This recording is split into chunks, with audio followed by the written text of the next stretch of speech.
बाजूला मागो एक मिनिट मागो.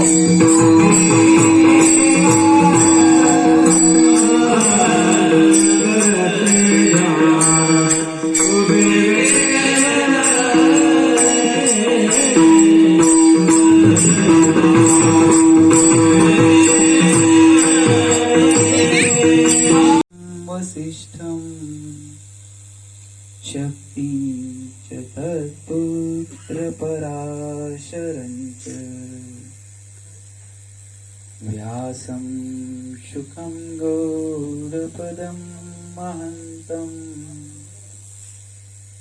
गोविन्दयोगीन्द्रमथास्य शिष्यम् श्रीशङ्कराचार्यमथास्य पद्मपादं च हस्तामलकं च शिष्यम् तं त्रोटकं वार्तिककारमन्यान् अस्मत्पुरं सन्ततमानतोऽस्मि. निलिम्पपरिषत् सिद्धिं विदत्ते निशम् श्रीमत्श्रीलसितं जगद्गुरुपदं नत्वात्मतृप्तिं गता.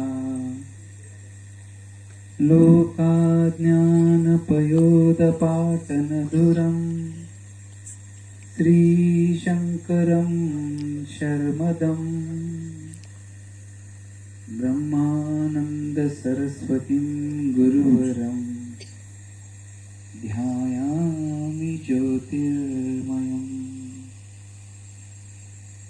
आवाहनं समर्पयामि श्रीगुरुचरणकमलेभ्यो नमः. आसनं समर्पयामि श्रीगुरुचरणकमलेभ्यो नमः. स्नानं समर्पयामि श्रीगुरुचरणकमलेभ्यो नमः. वस्त्रं समर्पयामि श्रीगुरुचरणकमलेभ्यो नमः. चन्दनं समर्पयामि श्रीगुरुचरणकमलेभ्यो नमः. अक्षतां समर्पयामि श्रीगुरुचरणकमलेभ्यो नमः. पुष्पं समर्पयामि श्रीगुरुचरणकमलेभ्यो नमः. धूपं समर्पयामि श्रीगुरुचरणकमलेभ्यो नमः. दीपं समर्पयामि श्रीगुरुचरणकमलेभ्यो नमः. आचमनीयं समर्पयामि श्रीगुरुचरणकमलेभ्यो नमः. नैवेद्यं समर्पयामि श्रीगुरुचरणकमलेभ्यो नमः. आचमनीयं समर्पयामि श्रीगुरुचरणकमलेभ्यो नमः. ताम्बूलं समर्पयामि श्रीगुरुचरणकमलेभ्यो नमः. श्रीफलं समर्पयामि श्रीगुरुचरणकमलेभ्यो नमः.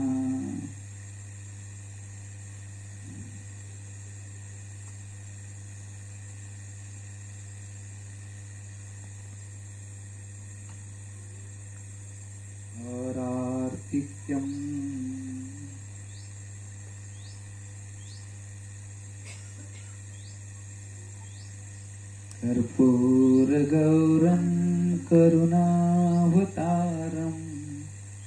संसारसारं भुजगेन्द्रहारं सदा वसन्तं हृदयारविन्दे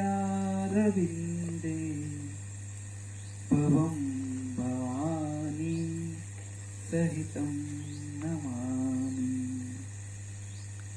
आरार्तिक्यं समर्पयामि श्रीगुरुचरणकमलेभ्यो नमः आचमनीयं समर्पयामि श्रीगुरुचरणकमलेभ्यो नमः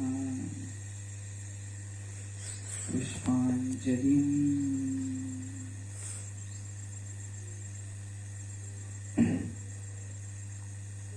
गुरुर्ब्रह्मा गुरुर्विष्णु गुरुर्देवो महेश्वरा गुरुर्साक्षात् परब्रह्म तस्मै श्री गुरुवे नमः अखण्डमण्डलाकारं व्याप्तं येन चराचरम् तत्पदं दर्शितं येन तस्मै श्री गुरुवे नमः श्रीब्रह्मानन्दं परमसुखदं केवलं ज्ञानमूर्तिं विश्वातीतं गगनसदृशं तत्त्वमस्यादिलक्ष्यम् एकं नित्यं विमलमचलं सर्वधी साक्षीभूतं भावातीतं त्रिगुणसहितं सद्गुरुं त्वं नमामि अज्ञानतिमिरान्धस्य ज्ञानाञ्जनशलाकया चक्षुरुन्मिलितं येन तस्मै श्रीगुरुवे नमः पुष्पाञ्जलिं समर्पयामि श्री गुरुचरणकमलेभ्यो नमः ऐच्छन् डोळे बंद करून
वारकरी संतांच्या मुखातला एकही शब्द असा साधा सुद्धा नसतो. चंदन का शब्द वापरला? चंदनाकडे एक गुणधर्म आहे. चंदनाच्या संगतीत एखादा झाड गेलं की नाही, त्याला तर संगत लागली 10 वर्ष 20 वर्ष 50 वर्ष, तर चंदन आपल्या बाजूच्या झाडाला आपला सुगंध देऊन टाकतो. आपण बघा, बऱ्याच आपल्याकडे माणसेच असतात, चंदन घ्या चंदन, चंदन घ्या चंदन. आपण सगळे हुशार माणसं. ते बिचारा असतं डोंगरातलं कुठलं तरी, तो सांगतो काय चंदन कसलं प्युअर सँडल. किती? 500ला एक. आपण काय सांगतो 500ला किती देतो का तर दे, तर घेतो. त्याकरता काम करतात आमचे जलदूत. आपल्याकडे येणारं पावसाचं पाणी इतका मोठ्या प्रमाणात वाया जातं. ते जर ऑलरेडी पाणी फाउंडेशनचं खूप मोठं काम झालंय. प्रत्येक गावामध्ये 100 कोटींची किंवा अशी एवढी मोठी कामं झाली. पण तेच पाणी जर आपण साठवू शकलो, कदाचित मग ते हार्वेस्टिंग असेल, पाणी जमिनीत बनवणं असेल, साठा करणं असेल, योग्य रीतीने वापरणं असेल, ते जर कदाचित करू शकलो तर जो आपला शक्य आहे की नाही दुष्काळग्रस्त मान, मला वाटतं तो लवकर निघून जाईल. आता आपण टँकर मुक्त आहोत की नाही. भविष्यात लोक म्हणतात तुम्ही कुठले मानचे का, हा दुष्काळात नाही. भविष्यात मान म्हटलं की लोकांनी आपली मान ताट झाली पाहिजे, कारण आम्ही मान. मला खरं साहित्य कौतुक करावं वाटतं. त्याचा तो अभ्यास करता निघालाय पुण्याला. अरे ध्येय आहे भारत नक्की 2022-23 कालावधीमध्ये मी निश्चित भारतामध्ये अभ्यास करण्याकरता UPSC मध्ये पहिला येईल. ज्या दिवशी असं वाटतं की नाही मला हे मिळवायचं, प्रयत्न करणं म्हणजे काय, मी आमच्या गुरुजींना विचारायचं की मला काही इंग्रजीत करायचे आहेत, काही मला बाहेर करायची आहेत, बऱ्यापैकी बोलता येतं, सगळं त्यात फ्लुएन्सी नाही सांगायचे. प्रयत्न करत राहा. प्रयत्नाने होतं काय, मला महाराजांनी उत्तर दिलं. मला रुमाला की नाही, मला हा उचला येत नाही, मी काय केलं पाहिजे, प्रयत्न केला पाहिजे की नाही. हा प्रयत्न मी एकदा केला, दोनदा केला, तिसऱ्यांदा काय केलं मी उचल. मला अधिकारी व्हायचंय, मला अभ्यास करायचा आहे, माझी ध्येयपूर्ती करायची आहे. असाध्य ते साध्य करिता सायास कारण अभ्यास का म्हणे. जगात असाध्य गोष्ट कुठली नाहीये, फक्त प्रयत्न ठाम पाहिजेत, प्रयत्न योग्य रीतीने पाहिजेत, निश्चित त्याचं फल मिळतं. मला खात्री आहे मान तालुका आज महाराष्ट्राला अभिमान आहे. मान तालुका लोक म्हणतात दुष्काळ आहे, बरोबर आहे, पण महाराष्ट्राला अध्यात्म कोणी दिला असेल तर तो मान तालुक्याने दिला आहे. महाराष्ट्राला क्रांतीची चळवळ कोणी दिली असेल तर ती मान तालुक्याने दिली आहे. देशात इतके मोठे आपले आज पंतप्रधान आहेत की नाही. पहिली गोष्ट मी कुठल्या पक्षाचा नाही, भारताला कुठलाही पक्ष नसतो, आणि जर असेल तर 2च पक्ष, ते पण कशा करता शुद्ध पक्षाची एकादशी आणि वद्य पक्षाची एकादशी. मला जवळ आहे कुठं आपल्या जवळ, ज्यांनी राम नावाच्या माध्यमातून संपूर्ण जगाला उपदेश केला. सदृष्टी ब्रह्मचैतन्य महाराज गोंदवले ते कुठले, आणि ते आपल्या इथलं श्रीराम नावाला जे महत्व प्राप्त झालं. पूर्वीची संत मंडळी आहेतच, अलीकडच्या काळात त्याला जी नवनिर्मिती दिली ती दिली कुणी, गोंदवलेकर महाराजांनी. अध्यात्म म्हणजे नुसतं नेमकं काय, ज्याच्यानं तुमचं जगणं जीवन सहज सुलभ आणि सोपं होतं की नाही, त्याला अध्यात्म म्हणा. फक्त तुम्ही कुठल्याही कामात करा. महाराज म्हणतात ईश्वर म्हणजे नेमका काय, कर्मे ईशू भजावा. तुमचं काम प्रामाणिकपणे करणं म्हणजे ती खऱ्या अर्थाने ईश्वराची पूजा. दुसरं कर्मकांड, दुसरं कीर्तन, दुसरं भजन, दुसरं काही नाही. फक्त आपण जे काम करतोय ते इतक्या प्रामाणिकतेने केलं पाहिजे की लोकांनी म्हटलं पाहिजे की अरे याला खरं अध्यात्म म्हणतात, याला खरं परमार्थ म्हणतात, याला खरी साधना म्हणतात. पण ते करण्याकरता मात्र एकदा सद्गुरूंना शरण जाणं गरजेचं आहे. ते काय करतात, आपल्याकडचं सगळं वाईट काढून घेतात आणि सगळं चांगलं देऊन टाकतात. पण ह्याच्यामध्ये चांगलं भरण्याकरता हंड्यामध्ये पाणी आहे, पाणी भरायचंय, हंडा मोकळा आहे, आणि त्या मोकळ्या हंड्यातली हवा काढली पाहिजे. शरीरूपी हंडा आहे की नाही, यातला अहंकार काढला पाहिजे, यातला मीपणा काढला पाहिजे, याच्यातला मोठेपणा काढला पाहिजे. अरे मी इतका मोठा, मी खाली बसू काय, आपला काम होऊ शकत नाही.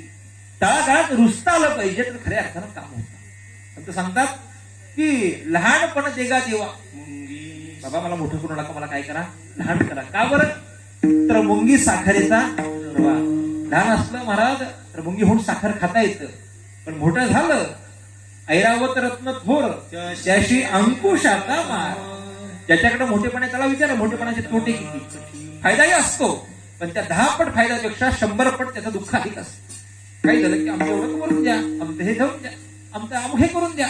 अरे पण हे करताना 10 कामं माणसं करतात, 11वं काम नाही झालं की नाही, खूप छान आहे का, तुमची 10 कामं मागची वाया गेली.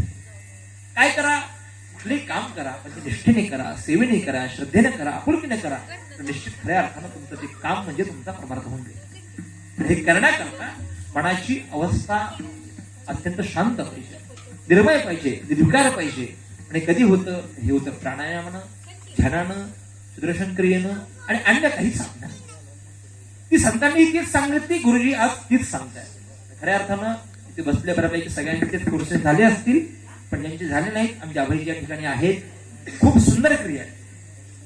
आमच्याकडे भस्त्रिका नावाचा एक व्यायाम आहे. कोरोनामध्ये अनेकांना तो आजार झाला की नाही, कोरोना सगळ्यांना झाला. कोरोना ऐकलं की माणसं घाबरायची. जवळ सुद्धा माणसं 2 फुटात माणसं जात नाही म्हणायची. बघितलं तरी माणसाला कोरोना व्हायचा असं लोकांना भीती वाटायची महाराज.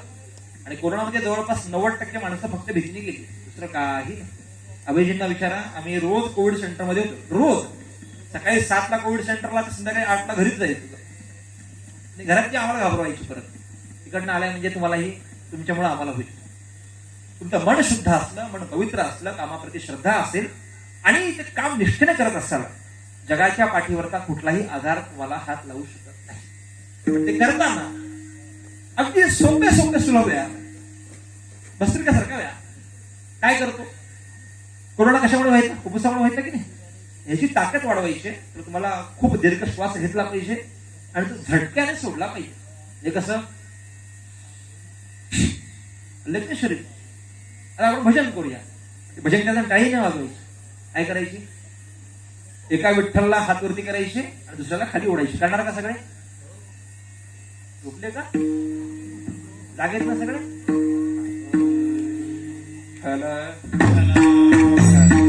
एका विठ्ठलला वरती, दुसऱ्या ठिकाणी खाली.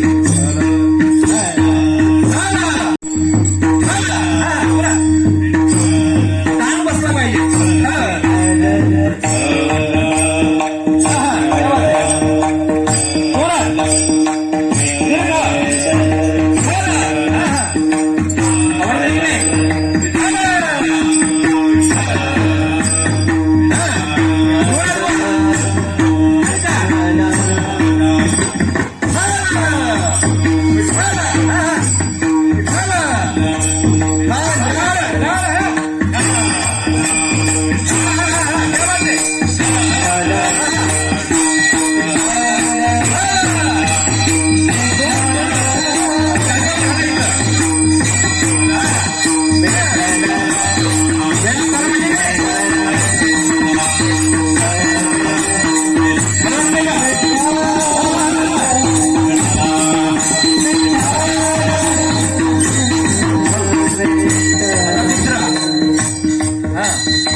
वाढदिवस पण आहे ना,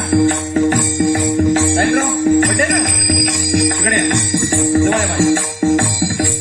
असं बऱ्याचदा होतं, त्याचा वाढदिवस असतो की नाही, एकटाच केक लावतो, एकटाच मेणबत्त्या ठेवतो आणि एकटाच उठतो. असं आहे की नाही? त्या अभिमानी मला शिकवायचं. इकडे आपल्याकडे व्यायाम सांगितलं गुरुजी. विठ्ठल ह्या नादामध्ये ते व्यायाम करायचं. तो वाढदिवसात 23वा.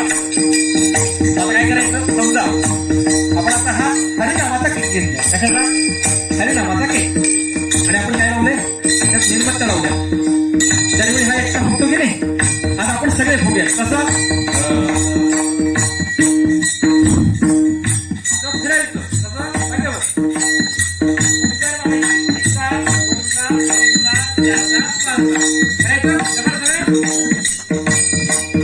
सगळे फुकट नाही बघा.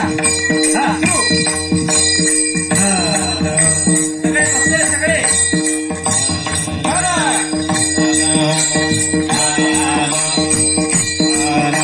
फक्त काय मेणबत्त्या, हजार मेणबत्त्या फुकल्या की नाही? हा फुका फुका फुका. त्यामुळे हा बघा त्या नादा क्या बात आहे. हा पहिला वाढदिवस आहे आता महाराष्ट्रातला. पहिल्यामध्ये वाढदिवस आहे.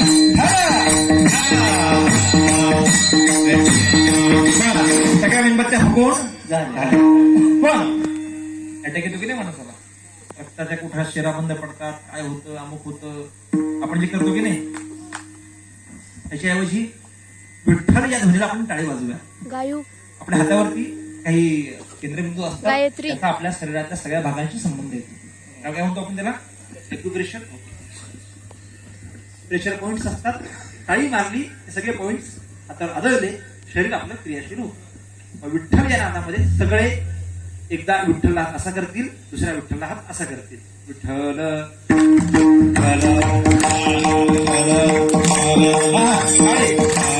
काय काय आवाज फक्त महिला बोलते.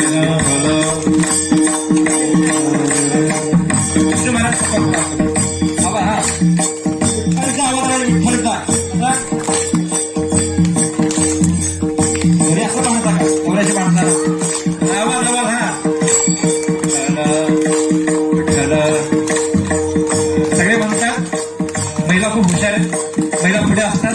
आता आपला आवाज त्यांना दाखवूया म्हणा.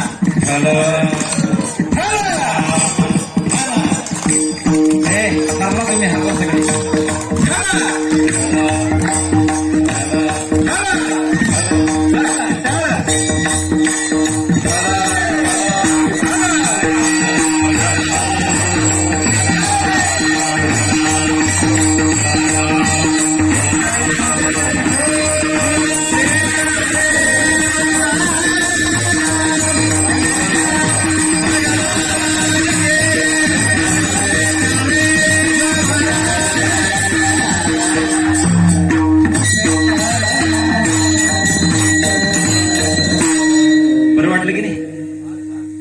बड्डे साहिलजींचा, मेणबत्त्या फुकले कुणी.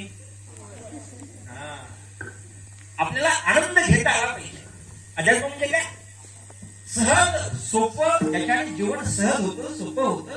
खूप त्याला किचकट करू पण असं तरी मी म्हणतोय. पण हे म्हणताना सुद्धा आपल्या परंपराही जपणं गरजेचं आहे. जर सांगा महाराज तुम्हीच म्हटलं होतं की काम करणं म्हणजे ईश्वराचा अंश आहे, आता भजन करत नाही असं होणार. काय करा तुम्हाला सांगतात, दुरुक्ती शंकराप्रमाणे आहे. तो लोकांच्या हिताकरता काम करतो, लोकांच्या सेवेकरता काम करतो. तो कसा आहे? का म्हणे मग का म्हणे मग घडवते संपली. पण आज आपल्यातला साहिल सारखा मुलगा जर अभ्यासाकरता बाहेर निघतोय तर बाकीचे कुठे गेले सगळे? हा 100 जर एकच मुलगा बाहेर पडतो तर बाकीचे नव्यानं गेले कुठे? नेमकं चुकलं कुठं? चुकलं एका ठिकाणी. शुद्ध बीजापोटी म्हणत नाही प्रत्येकाने अधिकारी झालं पाहिजे. पण आपण ज्या क्षेत्रात जाऊ तिथं आपण अधिकारी असलं पाहिजे. वाक्य कळतंय का? तुम्ही शेतीत जा, काही अडचण नाही. पण शेती अशी करा की जगाला तुमचा आदर्श घेतला पाहिजे. उद्योगात जा, हरकत नाही. पण उद्योग असा करा की आपण रतन टाटा झाले पाहिजे. नाहीतर लोकांनी आपल्याला टाटा करू नये. असं काही करू नका. आपण ज्या क्षेत्रात जा तिथे दिग्गज व्हा. म्हणजे काय संतांची सेवा. आपण इतकं परिपक्व असलं पाहिजे की लोकांची आपण मदत करता आली पाहिजे. आता बऱ्याच असं होतं, एखादी अडचण आपल्याला आली, तसं मी माझं सांगतो. आपल्याकडे कोविडचा प्रसंग वाढला होता तर मी गुरुजींकडे गेलो होतो. गुरुजीने विनंती केली श्री रविशंकरजींना, गुरुजी सध्या दिवस हालाकीचे, आता भाग दुष्काळग्रस्त आहे. माझ्याशी विनंती तुम्हाला की कृपया आपण आमच्या परिसरामध्ये 2 कोविड सेंटर द्या. गुरुजींना होकार दिला. म्हणजे शेखरजी होते, चंद्रकांतजी राठीजी होते. परिणाम काय झाला? गुरुजींना सांगितल्यानंतर जवळपास माझ्या माहितीनुसार 70 ते 80 लाखाची एकूण सगळी बिलं असतात. पण सगळी बिलं आउट ऑफ लिव्हिंगने एका क्षणात झाली. पण नंतर माझा विचार कसा आला, मी तर गुरुजींकडे मागायला जातोय, पण माझ्या सेवा कधी पूर्ण होणार ज्यावेळी ती क्षमता मी इतरांची पूर्ण करू शकते. आज अनेक लोक अनेक दान करतायत की नाही, पण दान घेणाऱ्यांनी सुद्धा असा विचार केला पाहिजे की मलाही दानशूर दातासारखं इतरांना देता आलं पाहिजे. तर खऱ्या अर्थानं तो परमार्थ उठला. अन्यथा नाही ना काही. हे अडचण कुठे आहे? थोडा मुद्दा सांगतो आणि थांबतो. छत्रपती शिवाजी महाराज जेव्हा आईसाहेबांच्या उदरामध्ये होते, आईसाहेबांच्या गर्भामध्ये होते, त्यावेळी त्यांना साहजिक प्रश्न विचारतो आपण. 5-6 महिने विचारलं जातं, बाबा तुमचे डोहाळे काय, अमुक काय? आईसाहेबांनी सांगितलं मला डोहाळे. पण काय?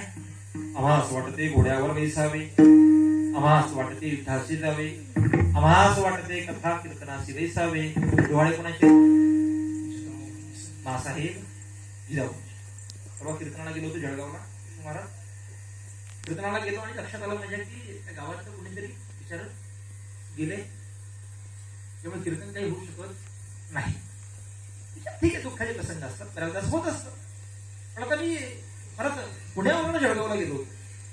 तरी एका माघारी म्हटलं प्रवास झाला, मुक्काम करतो. उशिरा पोहोचलो होतो. पाहिलं तर त्या घरामध्ये कोणी त्यांच्या सुनबाई होत्या, त्या बाहेरला दर्शन घेतलं आणि बाजूला येऊन बसला. गप्प बसावं की नाही, माझी काय अडचण आहे का, तुमचं घर तुमचंच सगळं. मी बोललो बाहेरचा माणूस काय आपलं बसलं निरीक्षण करत, ते काय ते काय. पाहता पाहता एक मला अंदाज आला, ती जी महिला होती जर 2 मिनिटाला भिंतीला हात लावायची, माती काढायची, खायची. एकदा बघितलं, दोनदा बघितलं, तीनदा बघितलं. बरं, बोलायला काय जावं तर त्या घरात राहायचं, त्या घरात जेवायचं. कसं बोलणार? त्याने विचार आजी बोलू का? त्याने महाराज बोला. म्हणजे विचार यायचा, महाराज सकाळी नाश्ता करून जायचं असेल तर संध्याकाळी बोलू नका. थांबतो महाराज. सकाळी पुन्हा आजी बोलू का? बोलू. काही म्हणे तुमच्या त्या कोणी मुलगी असते, मला माहित नाही कोण होते, त्या माऊली माझ्या बाजूला बसल्या होत्या. डोक्यात काही परिणाम होते. माझी भाकरी खात नाही, मलाच बोलतो. भटाला दिली ओसरी, भट हातपाय बसेल असं झालं. माझ्या घरात नाव ठेवता म्हटलं नाही, साधा प्रश्न आहे माझा. मी 5-6 वेळा बघितलं, माती काढते खाते, माती काढते खाते.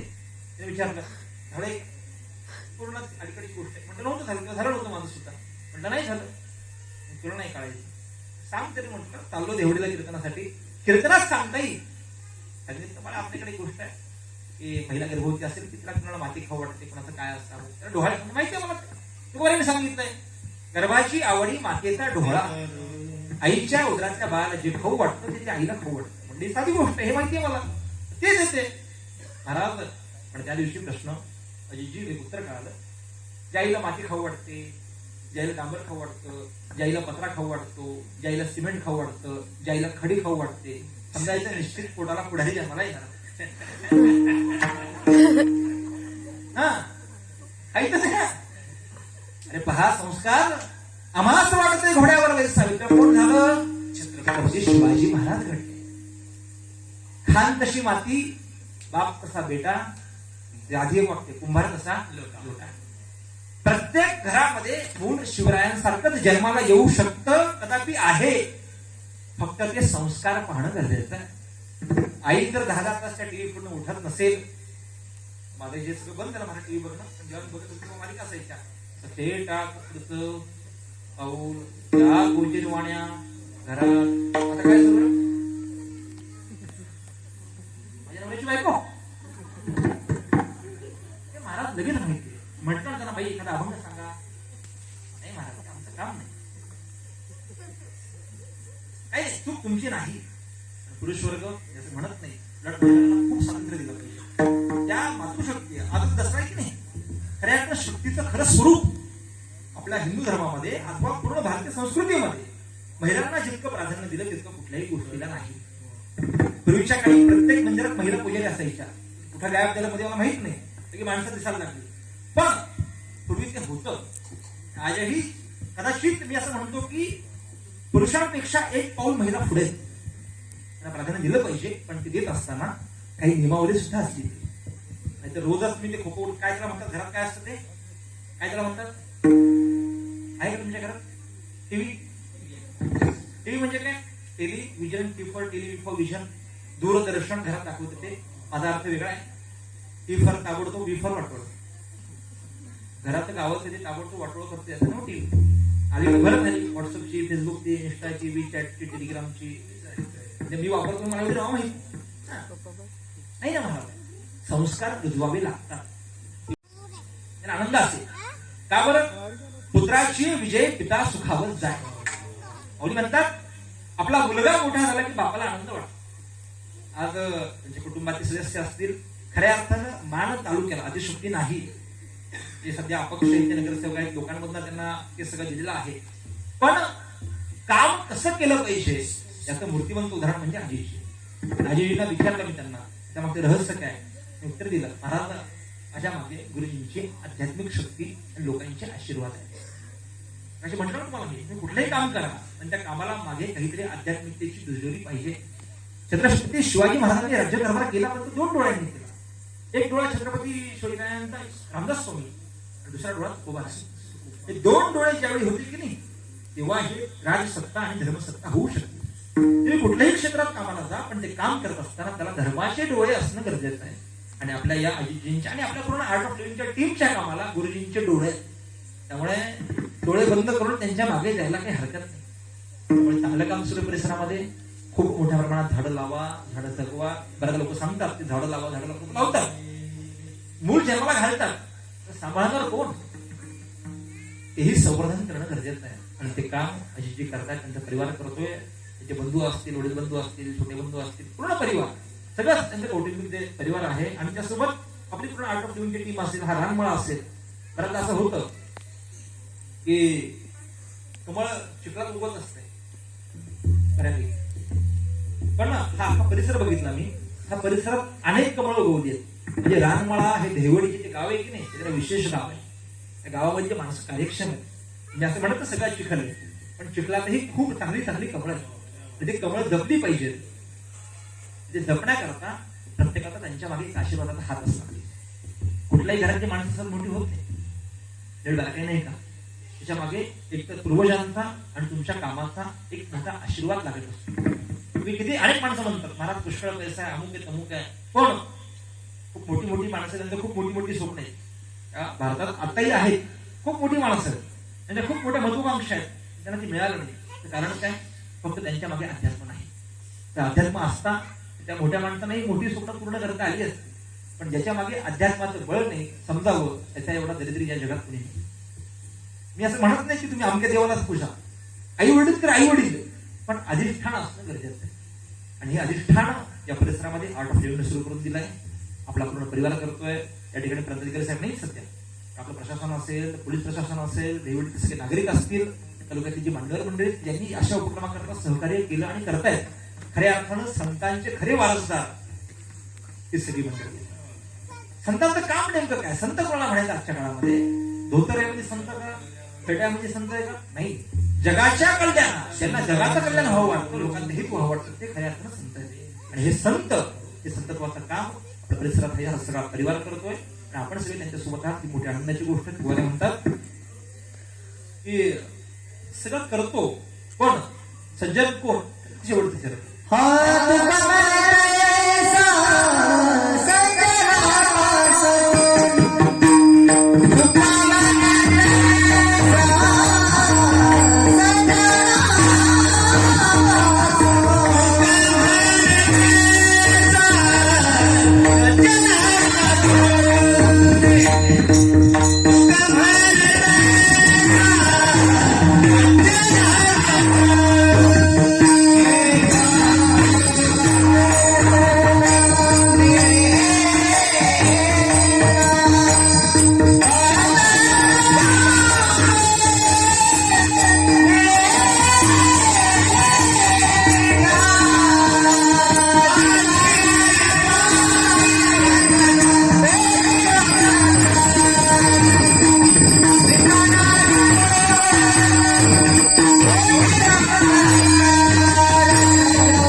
पाय परिसा नाही हिन कोणी अंग दीपा नाही पाठी पुढे यंत्र सर्वांगी साखर अवघी गोड तुका म्हणे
शेकडो वर्षांपूर्वी वाळवंटात जमून या कीर्तनाच्या माध्यमातून जाती निर्मूलन केलं, समाज निर्मूलन केलं, लोकांमध्ये अहमता संपवली, द्वेष संपवले. आजच्या काळामध्ये सामाजिक काम करण्याकरता या कीर्तनाच्या माध्यमातून माझा आता पहिला दिवस सर तुमरे सर खरं तर ज्यांना आम्ही घाबरत असतो कारण की आमची गती 120 पुढे असते. अडवणार कोणतरी आयटीओजी साहेब अडवणार आपल्याला असं कीर्तनाला बसणं म्हणजे आनंदाची गोष्ट आहे. पण मला काही सांगितलं साहित्य महाराज दोघांना खूप जास्त मानतो, कुटुंबातले जे सदस्य आहेत त्या व्यतिरिक्त ठोंबरे सर. मला काही अडचण आली, गुरुजी आणि ठोंबरे सर असे 2 वाक्य होते. त्या अर्थानं तुमचं कौतुक करावं थोडं कमी आहे. कसे म्हटलं की संत तो काय दाढी वाढली संत का? ठोंबरे साहेब आज जे काम करतायत म्हणायचं संत. कारण की आपण ज्या ठिकाणी आहोत कसे म्हटलं की नाही, परिसा नाही ही नको, चंदने सुगंध द्या, परिस आहे त्याचं सोनं करा, साखर आहात इतरांना गोड करा. आणि ते करण्याचं काम आदरणीय ठोंबरे साहेब करत आहेत. त्या अर्थानं आपलं द्यावे इतके धन्यवाद कमी आहेत. कीर्तन संपलं, वेळ संपलं. फक्त एवढंच नाही की आज इथून उठताना संकल्प घ्या की हा श्वास जेव्हा जाईल तेव्हा निश्चित लोक माझं स्मरण करतील. ह्या माणसानं समाजाकरता खूप काही चांगलं योगदान दिलं. म्हणणारी माणसं खूप आहेत, कोरोनात लाखोनी माणसं गेली. सगळ्यांना कोणी लक्षात ठेवत नाही. लक्षात कोणाला ठेवतात? ज्यानं काहीतरी चांगलं काम केलं त्याचं स्मरण राहतं, त्याचं चांगलं काम झालं त्याचेच पुतळे बनतात. त्याने काम केलं लोक त्यालाच स्मरणात ठेवतात. नाहीतर काही माणसं म्हणतात वाट बघत असतात कधी एकदा 13 वर्ष लाडवाचं जीवन मिळतं. असं असतं कामा नाही. चांगला मार्ग निवडा, मार्गक्रमण करा. त्याकरता अजितजी आपली साथ, आपलं कार्याचा विस्तार वाढावा. मला मागे कळालं की आपण कर्जत काम खेळलं आपलं अनेकदा येणं जाणं असतं, तिकडे तुम्ही काम बघताय, आनंदाची गोष्ट आहे. अनेक हिरे जवळ असतात म्हणजे जवळला कळते की नाही हिऱ्याची किंमत काय, तो आधी त्याला ओढून घेत असतो. आपण कुठेही बाहेर जा, देवडी तालुका ह्याच्यावरती अधिक लक्ष द्या कारण की आम्हाला तुमची अधिक गरज आहे.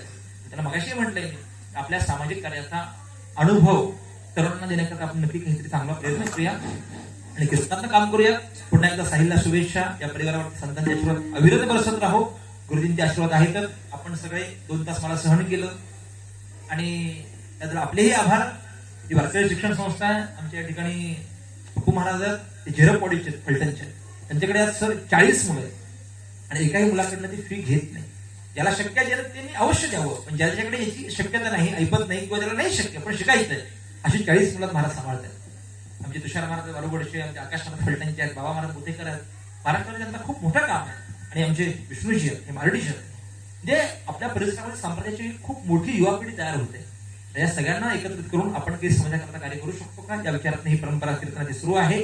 अविरत सुरू राहो आणि एकदा पुन्हा साहिलच्या वाढदिवसाकरता त्याला शुभेच्छा मिळाव्या म्हणून आपण आणि अजितजींच्या कामाकरता बळ मिळावं त्याकरता आपण सगळे माऊलींचं स्मरण करूयात. पण टाळी वाजवू. ज्ञानेश्वर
ज्यांना काही मदत हवी आहे आणि ज्यांना काही द्यायची आहे. महाहिंदू फेडरेशन नावाचं फेसबुकला एक पेज आहे, अवश्य त्या पेजला जा. काही हवंय ते मागा, ते द्यायचंय तिथंच द्या, काही अडचण नाही. शक्यतो बाहेर देण्यापेक्षा आपल्या परिसरात जी कामं सुरू आहेत तिथं आधी द्या. म्हणजे इतरांपेक्षा आधी घरचा विचार करा. घर सक्षम असेल तर बाहेर आपण निश्चित देऊया. शनिवार आणि रविवार रोज 3:30 वाजता दुपारी महाहिंदू फेडरेशन काही सामाजिक व्यक्तींना घेऊन एक मुलाखत घेते. तर अवश्य उद्याचा भाग बघा. शनिवार आहे उद्या आणि उद्याची मुलाखत नेमकी चंद्रकांत राठीजींचीच आहे. आवर्जून सगळ्यांनी बघावी. ते समाजसेवेकरता काय लागतं हे आपल्याला कळण्याकरता मदत होईल. धन्यवाद. तर असं कीर्तन रूपी मार्गदर्शन अप अक्षय महाराज आपल्या तालुक्यातील भिजडी गावचे, की ज्यांनी चालू घडामोडीवरती अतिशय सुंदर असं मार्गदर्शन केलं. खरं तर आजचा दिवस तुमच्या आमच्यासाठी आणि पवार कुटुंबासाठी मोलाचा दिवस. आज या ठिकाणी आपल्याला कीर्तनाच्या माध्यमातून अतिशय मोलाचं मार्गदर्शन या ठिकाणी लाभलं. त्याचं औचित्य होतं ते म्हणजे एक पवार कुटुंबातलं रत्न साहिल पवार, त्यांचा आज 23वा वाढदिवस. आणि त्यांच्या वाढदिवसासाठी या ठिकाणी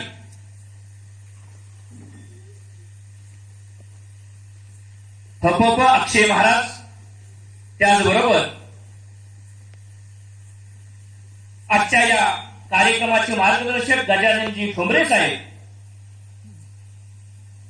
आणि इथं उपस्थित सर्व या पवार कुटुंबावरती प्रेम करणारी मंडळी. खरं तर महाराज खूप कीर्तनं पाहिली, पण जे शाश्वत आहे,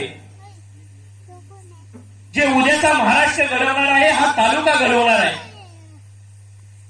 माझा भारत देश घडवणार आहे, अशी वाणी तुमच्या मुखातून बाहेर पडत होती. आणि तीच काळाची आज गरज आहे.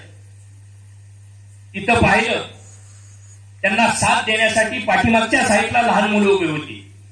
मी म्हटलं, या भारत देशाचं हे उद्याचं भवितव्य आहे. काय द्यायचंय तर हे द्या. ही चांगली संस्कृती, चांगला विचार आपण पाहतोय की या देशामध्ये येणाऱ्या युवा पिढीमध्ये आता सध्या काय चाललंय, खूप छान वाटलं. आणि त्याचबरोबर या साईडला उभी असणारी ही सगळी मंडळी, खरंच कौतुक करावं एवढं थोडं आहे. जास्त वेळ घेणार नाही. आपल्याला मार्गदर्शन करण्यासाठी बरीचशीच मंडळी या ठिकाणी बसलेली आहे. 23वा वाढदिवस साहिल पवार, नावातच दम आहे.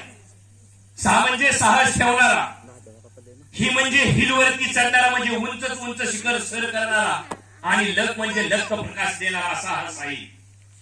येणाऱ्या काळामध्ये जे स्वप्न त्या व्यक्तीनं पाहिलेलं आहे, ते स्वप्न 100% तुमच्या आमच्या आशीर्वादानं या ठिकाणी साकार होईल असं मला मनापासून वाटतंय. कारण सांगतो, पाठीमागच्या 1-2 दिवसामध्ये आम्ही या ठिकाणी आलतो आणि त्या साहिलला बोलण्यासाठी अजितदादांनी सांगितलं. ज्यावेळेस ती व्यक्ती बोलत होती त्यावेळेस अक्षरशः अंगावरती माझ्या काटे आले. खरंच धमक असावी तर अशी, जिद्द असावी तर अशी. आणि त्यांनी शब्द टाकला की 2022-23 मध्ये या मान तालुक्याचा अधिकारी म्हणून मी पेढे घेऊन येईल. आणि असा काय मला भास झाला त्या ठिकाणी की साक्षात ती व्यक्ती इन्शर्ट करून बुटासुटात पेढे देण्यासाठी आलेले आहे. मी या ईश्वराच्या चरणी, गुरूंच्या चरणी एकच प्रार्थना करतो, येणारं स्वप्न या पवार कुटुंबाचं आणि साहिलचं पूर्ण हो. आणि मनपूर्वक तुमच्या आमच्या आशीर्वादाने या ठिकाणी अतिशय आनंदाच्या वातावरणामध्ये या ठिकाणी वाढदिवस आपण या ठिकाणी आता साजरा करणार आहोत. मी विनंती करतो, सर्वांच्या उपस्थितीत या ठिकाणी वाढदिवस साजरा होईल. आणि त्यानंतर या ठिकाणी आदरणीय ठोंबरे साहेब, त्याचबरोबर साहिलचे मित्र या ठिकाणी आपल्याला काही मार्गदर्शन करणार आहेत. हे मार्गदर्शन आपण अतिशय शांत चित्ताने ऐकून घ्याल अशी आशा करतो. मी विनंती करतो, या ठिकाणी वाढदिवस साजरा करण्यासाठी साहिलने या ठिकाणी उपस्थित राहायचंय.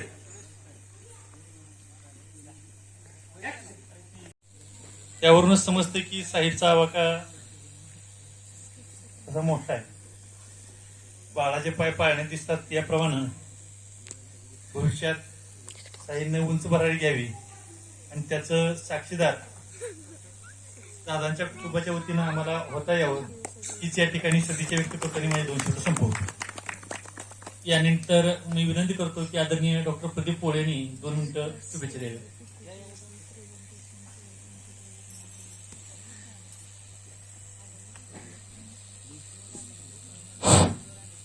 प्रथम सर्वांना विजयादशमी दसऱ्याच्या हार्दिक शुभेच्छा देतो. गेली अनेक वर्षापासून व्यासपीठावर उपस्थित असलेली सर्व मान्यवर मंडळी परिचित आहेत, परंतु नामोल्लेख कोणाचा घेत नाही, वेळ फार कमी आहे. गेल्या 10 वर्षापासून साहिलचा आणि माझा संबंध आला अजितदादांच्या बरोबर काम करत असताना, पण त्याची पुढची जी अपेक्षा आणि ध्येय आहे ती फार उच्च प्रतीची आहे. माझ्यापेक्षा लहान आहे तो, मी त्याला भरभरून आशीर्वाद देतो. त्याचं ध्येय हे 100% प्राप्त होणार आहे, यात काही शंकाच नाही. आणि त्याचं जे पुढचं जे विजन आहे, प्रत्येक वेळी बोलताना सांगतो, काका मला हे करायचंय, काका मला ते बघायचंय. म्हणजे त्यानं पाहिलेलं स्वप्न आहे ते आज त्या स्वप्नाची सुरुवात आहे इथून सत्यात उतरवण्यासाठी. आपल्यासारखी थोर मंडळी त्याला आशीर्वाद देण्यासाठी आला, भरभरून आशीर्वाद देतोय आपण. आणि मीही त्याला शुभेच्छा वाढदिवसाच्या देतो. आणि एक मोठा IAS ऑफिसर पाहिलेलं स्वप्न पूर्ण झालेलं मी आजपासूनच बघतोय. खूप खूप शुभेच्छा साहिलला. साहिलचे मित्र या ठिकाणी आपल्याला मार्गदर्शन करणार आहे. गायकवाड सर, मी विनंती करतो की 5 मिनिटं आपण या ठिकाणी मार्गदर्शन करावे.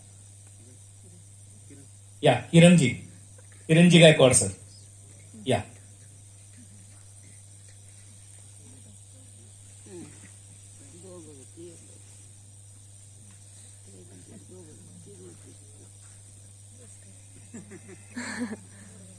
साहिलला वाढदिवसाच्या हार्दिक शुभेच्छा.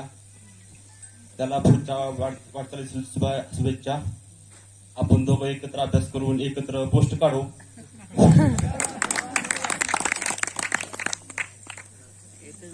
बाकी सर्वांचा आशीर्वाद आपल्या पाठीमाग आहे. तुला पुन्हा एकदा वाढदिवसाची हार्दिक शुभेच्छा. धन्यवाद. अंकल मी विनंती करतो अंकल अंकल मला पण बोलायचं. माझी भेट कधी झाली होती याच्याशी 2019ला 2020ला झाली होती वाटतं. आणि पहिल्या भेटीतच मला वाटलेलं की जरा हा कॅरेक्टर आहे त्या बाबतीत की जरा खूप स्वतःच्या गोल्सला घेऊन खूप जास्त सिरियस आहे. तर त्यावेळेसपासून मला जरा वाटलं अशी इमेज आहे याची. आणि हे खरंच सिद्ध होतंय, कारण प्रत्येक भेटीमध्ये अजून जास्त उठून दिसतंय. आणि या बाबतीतच त्याला ऑल द बेस्ट आहे. एव्हरी टाइम आहेच, असं बोलायची गरज नाहीये तुला. All the best. थँक्यू. मी एवढंच बोलला तर थँक्यू. धन्यवाद साहेब. खरं तर आम्हाला एकच चिरंजीव माहित होता, हे माहितच नव्हते म्हणून मी विचारलं. खूप खूप शुभेच्छा. यानंतर आपण ज्यांचे मार्गदर्शन ऐकणार आहोत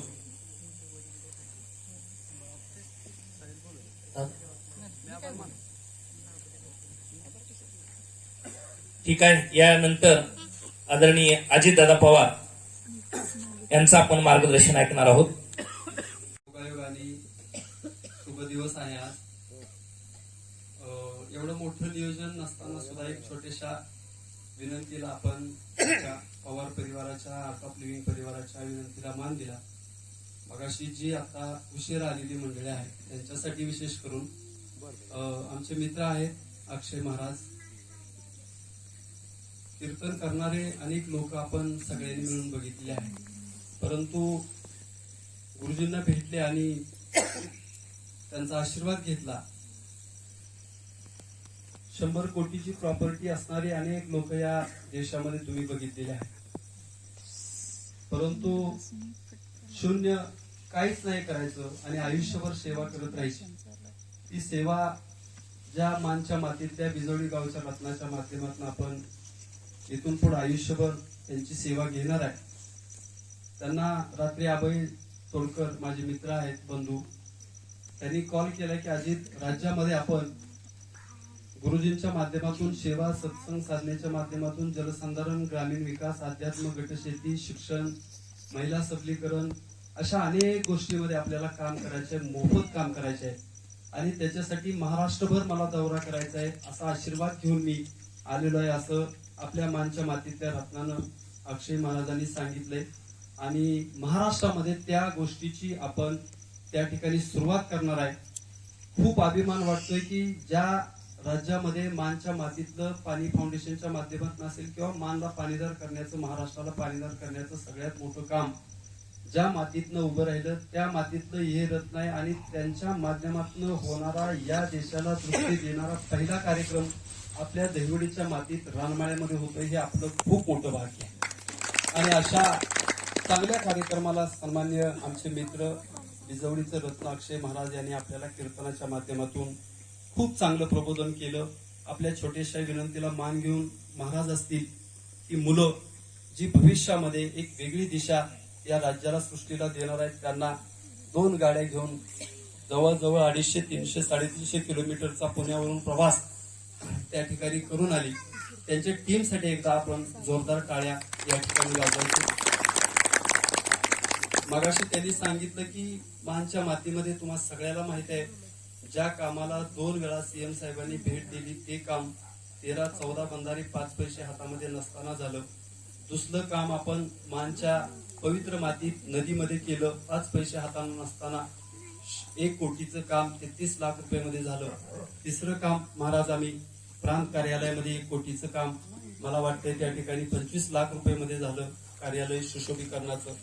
तुम्हाला सगळ्याला माहित आहे महाराष्ट्राच्या मातीमध्ये, दहिवडीच्या मातीमध्ये 3 शाळा आहेत आपली. आपण सगळी त्या शाळांमध्ये शिकलो. नगरपंचायत असेल, आमदार असतील, खासदार असतील, कुणाच्याच वतीनं त्या 14-15 हजार लोकांना, मुलांना पाणी द्यायचा विषय होता. हजारो बोरवेल्स त्या ठिकाणी पाडली गेली, परंतु काळ्या आईमध्येच पाणी नव्हतं. कुठनं त्या मुलांना प्यायचं पाणी मिळणार? आम्ही विचार केला की एक छोटीशी ज्योत त्या ठिकाणी पेटू. आणि मला पुन्हा एकदा तुम्हाला अभिमानानं सांगावंसं वाटतं की 5 पैसे आमच्या हातामध्ये नसताना त्या ठिकाणी आपल्याच प्रभागामध्ये ढगे नावाचे एक व्यक्ती आहे, अमृत ढगे, त्यांनी 15 लाख रुपयाची जागा त्या ठिकाणी मोफत दिली. ठोंबरे साहेबांसारख्या रत्नांच्या माध्यमातून त्या ठिकाणी लाखो रुपयाचा निधी गोळा झाला. आणि 50 लाख रुपयाची शाळेला पाणी पुरवण्याच्यासाठीची 3 संकुलाला पाणी पुरवण्यासाठीची योजना 5 पैसे हातामध्ये नसताना 6 महिन्यापूर्वी पूर्ण झाली. आणि ते कॉलेज इथून जोपर्यंत आपण आणि सृष्टी जिवंत आहेत तोपर्यंत 14,000 मुलं त्या कॉलेजमध्ये जे शिकणार आहेत, त्या कॉलेजच्या पिण्याच्या पाण्याचा आयुष्यभराचा प्रश्न लोकसहभागातून मिटला. तुम्हाला माहित आहे पिंगळी तलाव 5 पैसे हातामध्ये नसताना अश्विन मुदगल साहेब जिल्हाधिकारी होते साहेब, त्या ठिकाणी आम्ही छोटीशी ज्योत पेटवली. आणि कुणाचेही पैसे नसताना 6 लाख क्युबिक मीटरचा गाळ त्या तिथल्या जवळजवळ 45,000 लोकांनी सलग 3 वर्ष श्रमदान केलं. 1962 नंतर मानगंगा अशी कधीच वाहिली नव्हती. लोकांनी उजाड मार्गावरती CCT, deep CCT compartment bunding काढल्या, पाणी अडवलं, जिरवलं, मुरवलं, आईच्या पोटात घातलं, बोरवेल्स विहिरी जिवंत केल्या. आणि त्याचा परिणाम आपण सगळीजणी बघतोय. पिंगळी तलावात तात्या पाणी आहे का नाही तुम्हाला माहिती नाही, पण तुम्ही या मातीत त्या ठिकाणी पाणी तो बंधारा स्वतःच्या घामानं कष्टानं उभा केला. आणि आज ऊसाची शेती तुम्ही इथं बघताय. म्हणजे हे सगळं ज्ञान ज्या रत्नांच्या माध्यमातून आम्हाला मिळत होतं. आम्ही जरी ग्राउंड लेवलला काम करत होतो, अभय आहे, सुभाष, सगळी मंडळी, सुरेश वगैरे, आप्पा, किशोर इथं बसलाय, सगळीच, कमलेश, या सगळ्या लोकांनी जरी आम्ही काम करत होतो तरी त्याच्या पाठीमागे एक ज्ञानाची ताकद होती. आणि ती ज्ञानाची ताकद ज्या रत्नाच्या माध्यमातून उभी राहिली आमच्या पाठीमागं, त्याच्यातली अनेक रत्न मानमध्ये आहेत, पण त्याच्यात सगळ्यात मोठं उंचीचं रत्न तुमच्या समोर बसते सन्माननीय ठोंबरे साहेब. खरं तर त्या रत्नासाठी पण आपण या ठिकाणी जोरदार टाळ्या वाजवल्या पाहिजेत. कारण आपल्या ज्ञानाच्या पेक्षा वेगळं उंचीचं ज्ञान या राज्यामध्ये आहे, या देशामध्ये आहे, या सृष्टीमध्ये आहे, हे आपल्याला माहिती नाही. म्हणजे काय माहिती करून घेतलं आम्ही ज्ञान? नुसतं पाणी येऊन ताते आपल्याला उपयोग नाही. पाणी आलं, विहीर भरलं, नाही चालणार. त्याच्या पुढे जाऊन अधिकची शेती करून त्याच्यात पैसे कमवले पाहिजेत, त्या शेवटच्या कुटुंबाला पैसे मिळाले पाहिजेत. हे ज्या रत्नाच्या माध्यम, म्हणजे आम्ही साहेबांच्या बरोबर बाळासाहेब ज्यावेळेस बसायचो त्यावेळेस साहेब म्हणायचे की अजित दुष्काळ दुष्काळ म्हणूच नका तुम्ही. काय केलं पाणी फाउंडेशननं?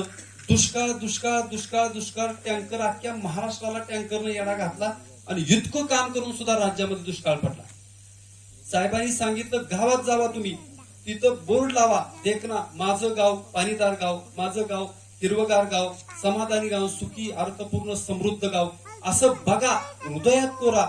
मला त्याचा अनुभव आला. साहेबांनी सांगितलं की अजित आपला नदीतला बंधारा 2-3 वर्ष झालं भरला नाही, बघ भरतोय का नाही 4-5 दिवसात. म्हणलं पावसाचा थेंब नाही, कुठनं भरणार. आणि 5 दिवसामध्ये इतका प्रचंड पाऊस पडला. त्यावेळेस सुभाष हे खरं आहे, साहेबांचा त्याच्या आधी 5च दिवस फोन आला होता, म्हटले बघ बंधारा भरतोय का नाही. आणि जे बंधारा बांधण्यासाठी तिथं आम्ही सगळी बाळासाहेब सुभाष असायची सगळे आम्ही तिथे, लोक म्हणायची केवढ्याला घेत नाही कॉन्ट्रॅक्ट. जो बंधारा बांधण्यासाठी 5 पैसे हातामध्ये नव्हतं, लोक काय म्हणायचे कितीला घेतलंय कॉन्ट्रॅक्ट. तो बंधारा काही जणांनी नावं ठेवली, काही जणांनी पैसे दिले आणि तो बंधारा सकाळी 5:30-6 वाजता भरला. त्यावेळेस त्या बंधाऱ्यावरनं ओसंडून वाहणारं पाणी जेवढ्या ताकदीनं वाहत होतं त्याच्या 100 पटीनं दहिवडीतल्या 25-30 हजार लोकांच्या डोळ्यातले आनंदाश्रू त्या बंधाऱ्याच्या पाण्याबरोबर वाहत होते. इतकं मोठं पुण्याचं काम 5 पैसे हातामध्ये नसताना होऊ शकतं, हे सगळं ऑब्झर्व करत होता साहेब. या सगळ्या गोष्टी त्याच्या लक्षामध्ये होत्या. एका मुंबईच्या मीटिंगला आम्ही गेलो आणि मुंबईच्या मीटिंगला गेल्यानंतर प्रदीप माझा मित्र आहे, भाऊचा आहे माझा तो. आम्ही त्याचं गाव सगळा मान तालुका पाणीदार केला, पण गोंदवले काय आमचं पाणी फाउंडेशन मध्ये भाग घेत नव्हतं. आणि मग साहेबांचा त्याला फोन आला की तू काही कर, ही आपली 5-10 माणसं गोंदवल्याची मुंबईला जर घेऊन आला तर बरं होईल. मग मुंबईला आम्ही घेऊन गेलो 5-25 माणसं. आणि लोक काय अंदाज घ्यायचं, महाराज रस्त्यावली गाव, आमचं रस्त्यावर गाव आहे, आमचं लय नालायक गाव, आमचं लय भिकार गाव, आमचं कशाला भाग घेते काय म्हणायचे लोक असं त्या गावातली. आणि त्या गावातल्या सरपंचाला, ते पण माझे मित्र आहेत, अजय पोळ म्हणून, त्याला काय वाटायचं माहित आहे का, प्रदीपची जर गावात उंची वाढली तर कदाचित आपलं सरपंच पद जाऊ शकतं. त्याला काय वाटायचं, ह्याची उंची वाढली तर आपलं सरपंच पद जाऊ शकतं, म्हणून काहीतरी खोटी घालायची, आडवं पडायचं आणि काम होऊन द्यायचं नाही. आणि अशी लोक निगेटिव्ह वाटणारी सगळी प्रदीप त्यांच्या पाया पडला. साहेब आणि आमच्या अजून एक रत्नामांच्या मातीतलं नामदेव भोसले साहेब, ज्यांनी माझ्याच प्रभागामध्ये 6 ते 8 लाख रुपये दिले, आपण काय म्हणून याच्यामध्ये टाकू शकलो. त्यांच्या अँटी चेंबरला आम्ही गेलो, केबिनला गेलो आणि ह्याला साहिलला आम्ही त्या ठिकाणी नेला होता. आणि त्यानं जी बघितलं, जो सरपंच, गावातला सरपंच 100% माझ्या गावामध्ये काम नाहीच झालं पाहिजे म्हणून हितनं त्यानं त्याचं स्वप्न बघून आला होता की मी माझ्या गावामध्ये ते काम ह्यांना कुठल्याही किमतीवरती झालं तरी होऊन देणार नाही. आणि अशी 5-6 जणांची टीम त्याच्याबरोबर कसं आपल्या गावात काम करतात, कोण ठोंबरे आहे, कोण तुझा तू कमिशनर आहे नामदेव भोसले, बघूया एकदा ह्यांची जिरू, म्हणून असं स्वप्न घेऊन ही लोक मुंबईमध्ये आली होती. पण तुमच्या माहितीसाठी सांगतो की जगातली प्रत्येक गोष्ट चांगली वाईट, तुमच्या मनामध्ये आलेली जगातली प्रत्येक चांगली वाईट गोष्ट या सृष्टीनं अगोदर करून ठेवलेली आहे. यांच्या निगेटिव्ह एनर्जी पेक्षा अधिकची सकारात्मक ऊर्जा इथं बसलेल्या प्रत्येक व्यक्तीच्या डोक्यामध्ये होती. यांच्या सकारात्मक ऊर्जेच्या माध्यमातून जो सरपंच गावाला निगेटिव्ह करण्याच्यासाठी आणि 5 पैसे द्यायचे नाहीत म्हणून काय टीम गोंदवल्याची तिथं आली होती. यांच्या सगळ्या ज्ञानामध्ये आल्यानंतर पहिल्यांदा त्या सरपंचाने त्याच्या स्वतःच्या खिशामध्ये हात घातला आणि त्याने सांगितलं की मी माझ्या आयुष्यातले कमवलेल्या घरभोडापैकी काही छताम मी या कामासाठी देतो. आणि 3 लाख रुपये त्यानं वर्गणी गोळा केली आणि 3 गावाचे आम्हाला त्यावेळेस 45 लाख रुपये बोथे, गोंदवलं आणि मला वाटतं अजून एक साहेब गाव, 45 लाख रुपये त्याच्यामध्ये गोळा झाले आणि त्या 3 गावांनी प्रचंड ताकदीनं काम केलं. माझं तुम्हाला सांगणं काय आहे, एका सेकंदात मी माझा माईक खाली ठेवणार आहे. त्याच्या आधी कमलेश तुला पण विनंती आहे, तुम्ही पण सगळ्यांनी लक्षात घ्या, स्वप्न बघितलं पाहिजे, 100% स्वप्न खरं होतं. बापू जगदाळेच मी उदाहरण सांगेन. तात्या बिदालचा कांदा तुम्हाला मी परवा पण सांगितलं, त्या माणसानं विचार केला की माझी शेती आहे आणि मला कांद्यामध्ये प्रचंड पैसे कमवायचे आहेत. 3 वर्षापूर्वी 2017 साली बापूला भेटलो. त्यानं विचारलं महाराष्ट्रात सगळ्यात जास्त कांदा कुठे पिकतो, लासलगाव ओतूरला पिकतो.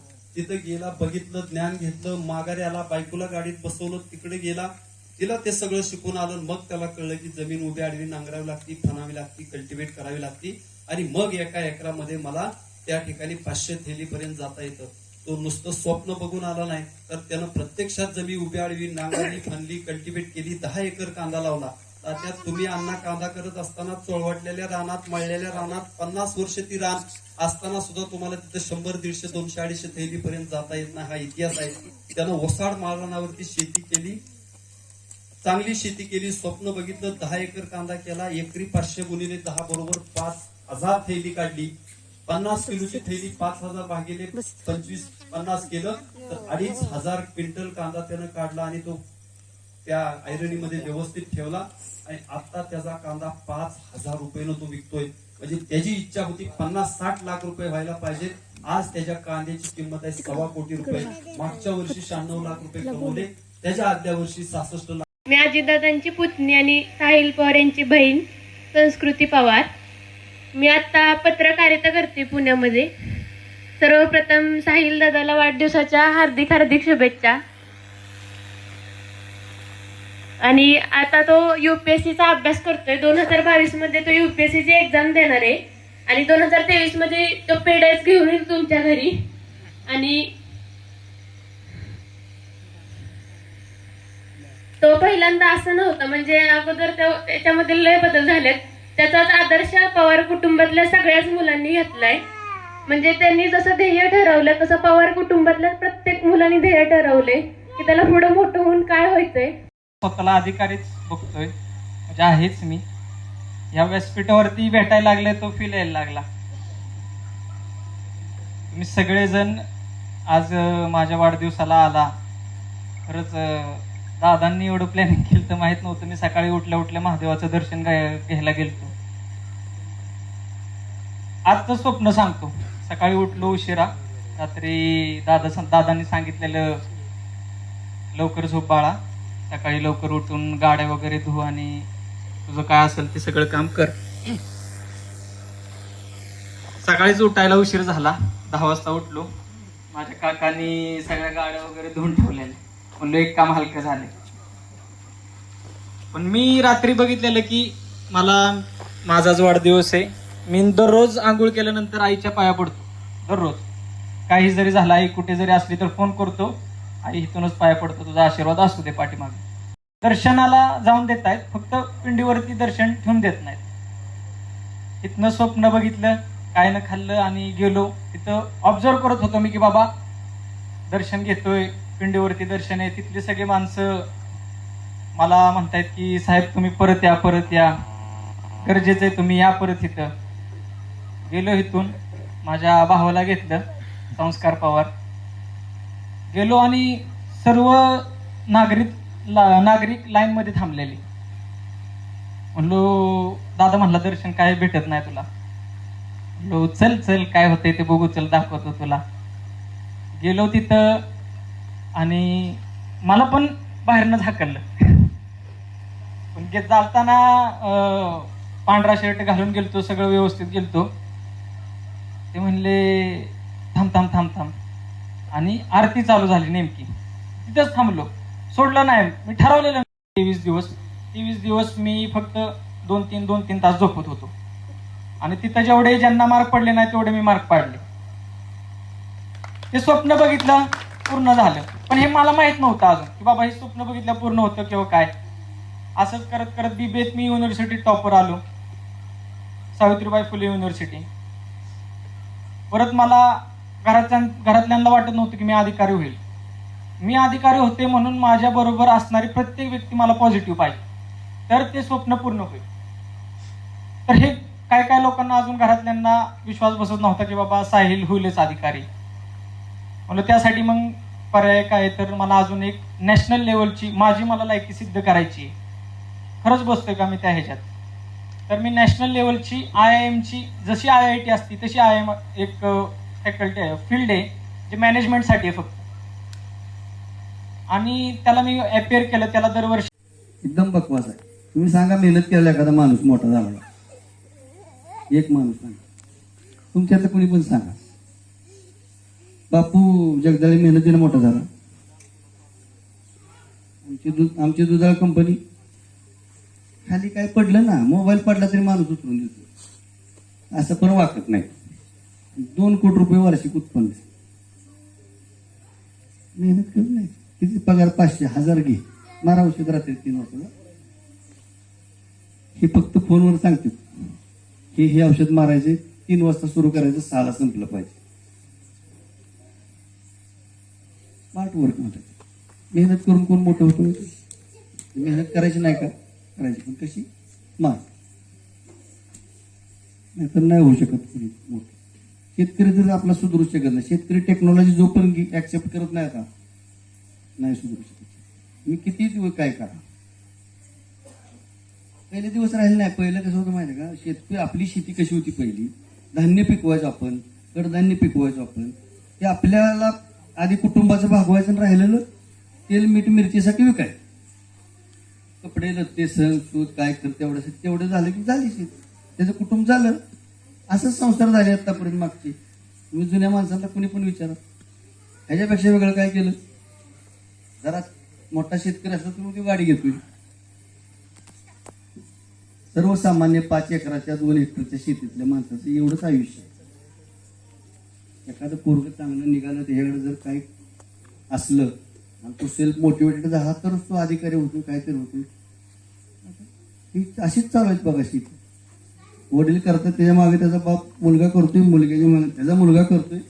हीच 5 एकर. जरा एखादा हुशार निघाला तर 5ची 6 होती, नाहीतर येडा निघाला की 5ची 2. बरोबर आहे का नाही? त्यामुळे स्मार्ट वर्क, मेहनतीला काय किंमत नाही बघा, बिलकुल काय किंमत नाही. स्मार्ट वर्कलाच किंमत आहे ना. आता इथून पुढे टेक्नॉलॉजी बरोबरच जावं लागेल, जगाबरोबरच जावं लागेल, स्वतःला बदलावं लागेल. कांद्यामध्ये मी यांना सांगत होतो, हे दादा फिरायचे 4-5 वर्ष. मी 3 वर्ष फिरल्यावर यांना सांगितलं, दादा दुनियादारी सांगताय, कोणाचं उदाहरण सांगणार? हा साहिल नसताना मला म्हणले की सर तू PUBG खूप खेळतो.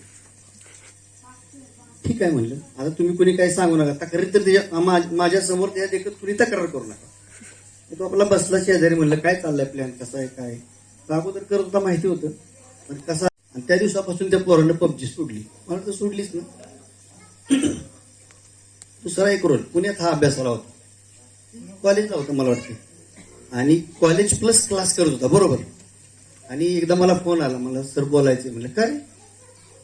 म्हणलं असं होतंय, मी क्लास करतोय एवढा वेळ, मी सकाळी व्यायाम करतोय, एवढा अभ्यास करतोय, आता मला असं वाटतंय की मला अभ्यासाला वेळ कमी पडतोय, काहीतरी मार्गदर्शन करा. माझ्या लक्षात आलं हा अडकला बिडी. आता मी म्हणलं मी तुला उद्या फोन करतो. माझी यानं उद्या वाट बघितली आणि परवा फोन केला. म्हणलं साहिल बिझी आहे रे, संध्याकाळी फोन करतो. असं 4 दिवस तुम्हाला कंटाळा, अजितला फोन केला. मग तो अंकल सर मला 4 दिवस झालं माझ्याशी बोलतच नाही. त्याचा फोन आला, का बोलत नाही?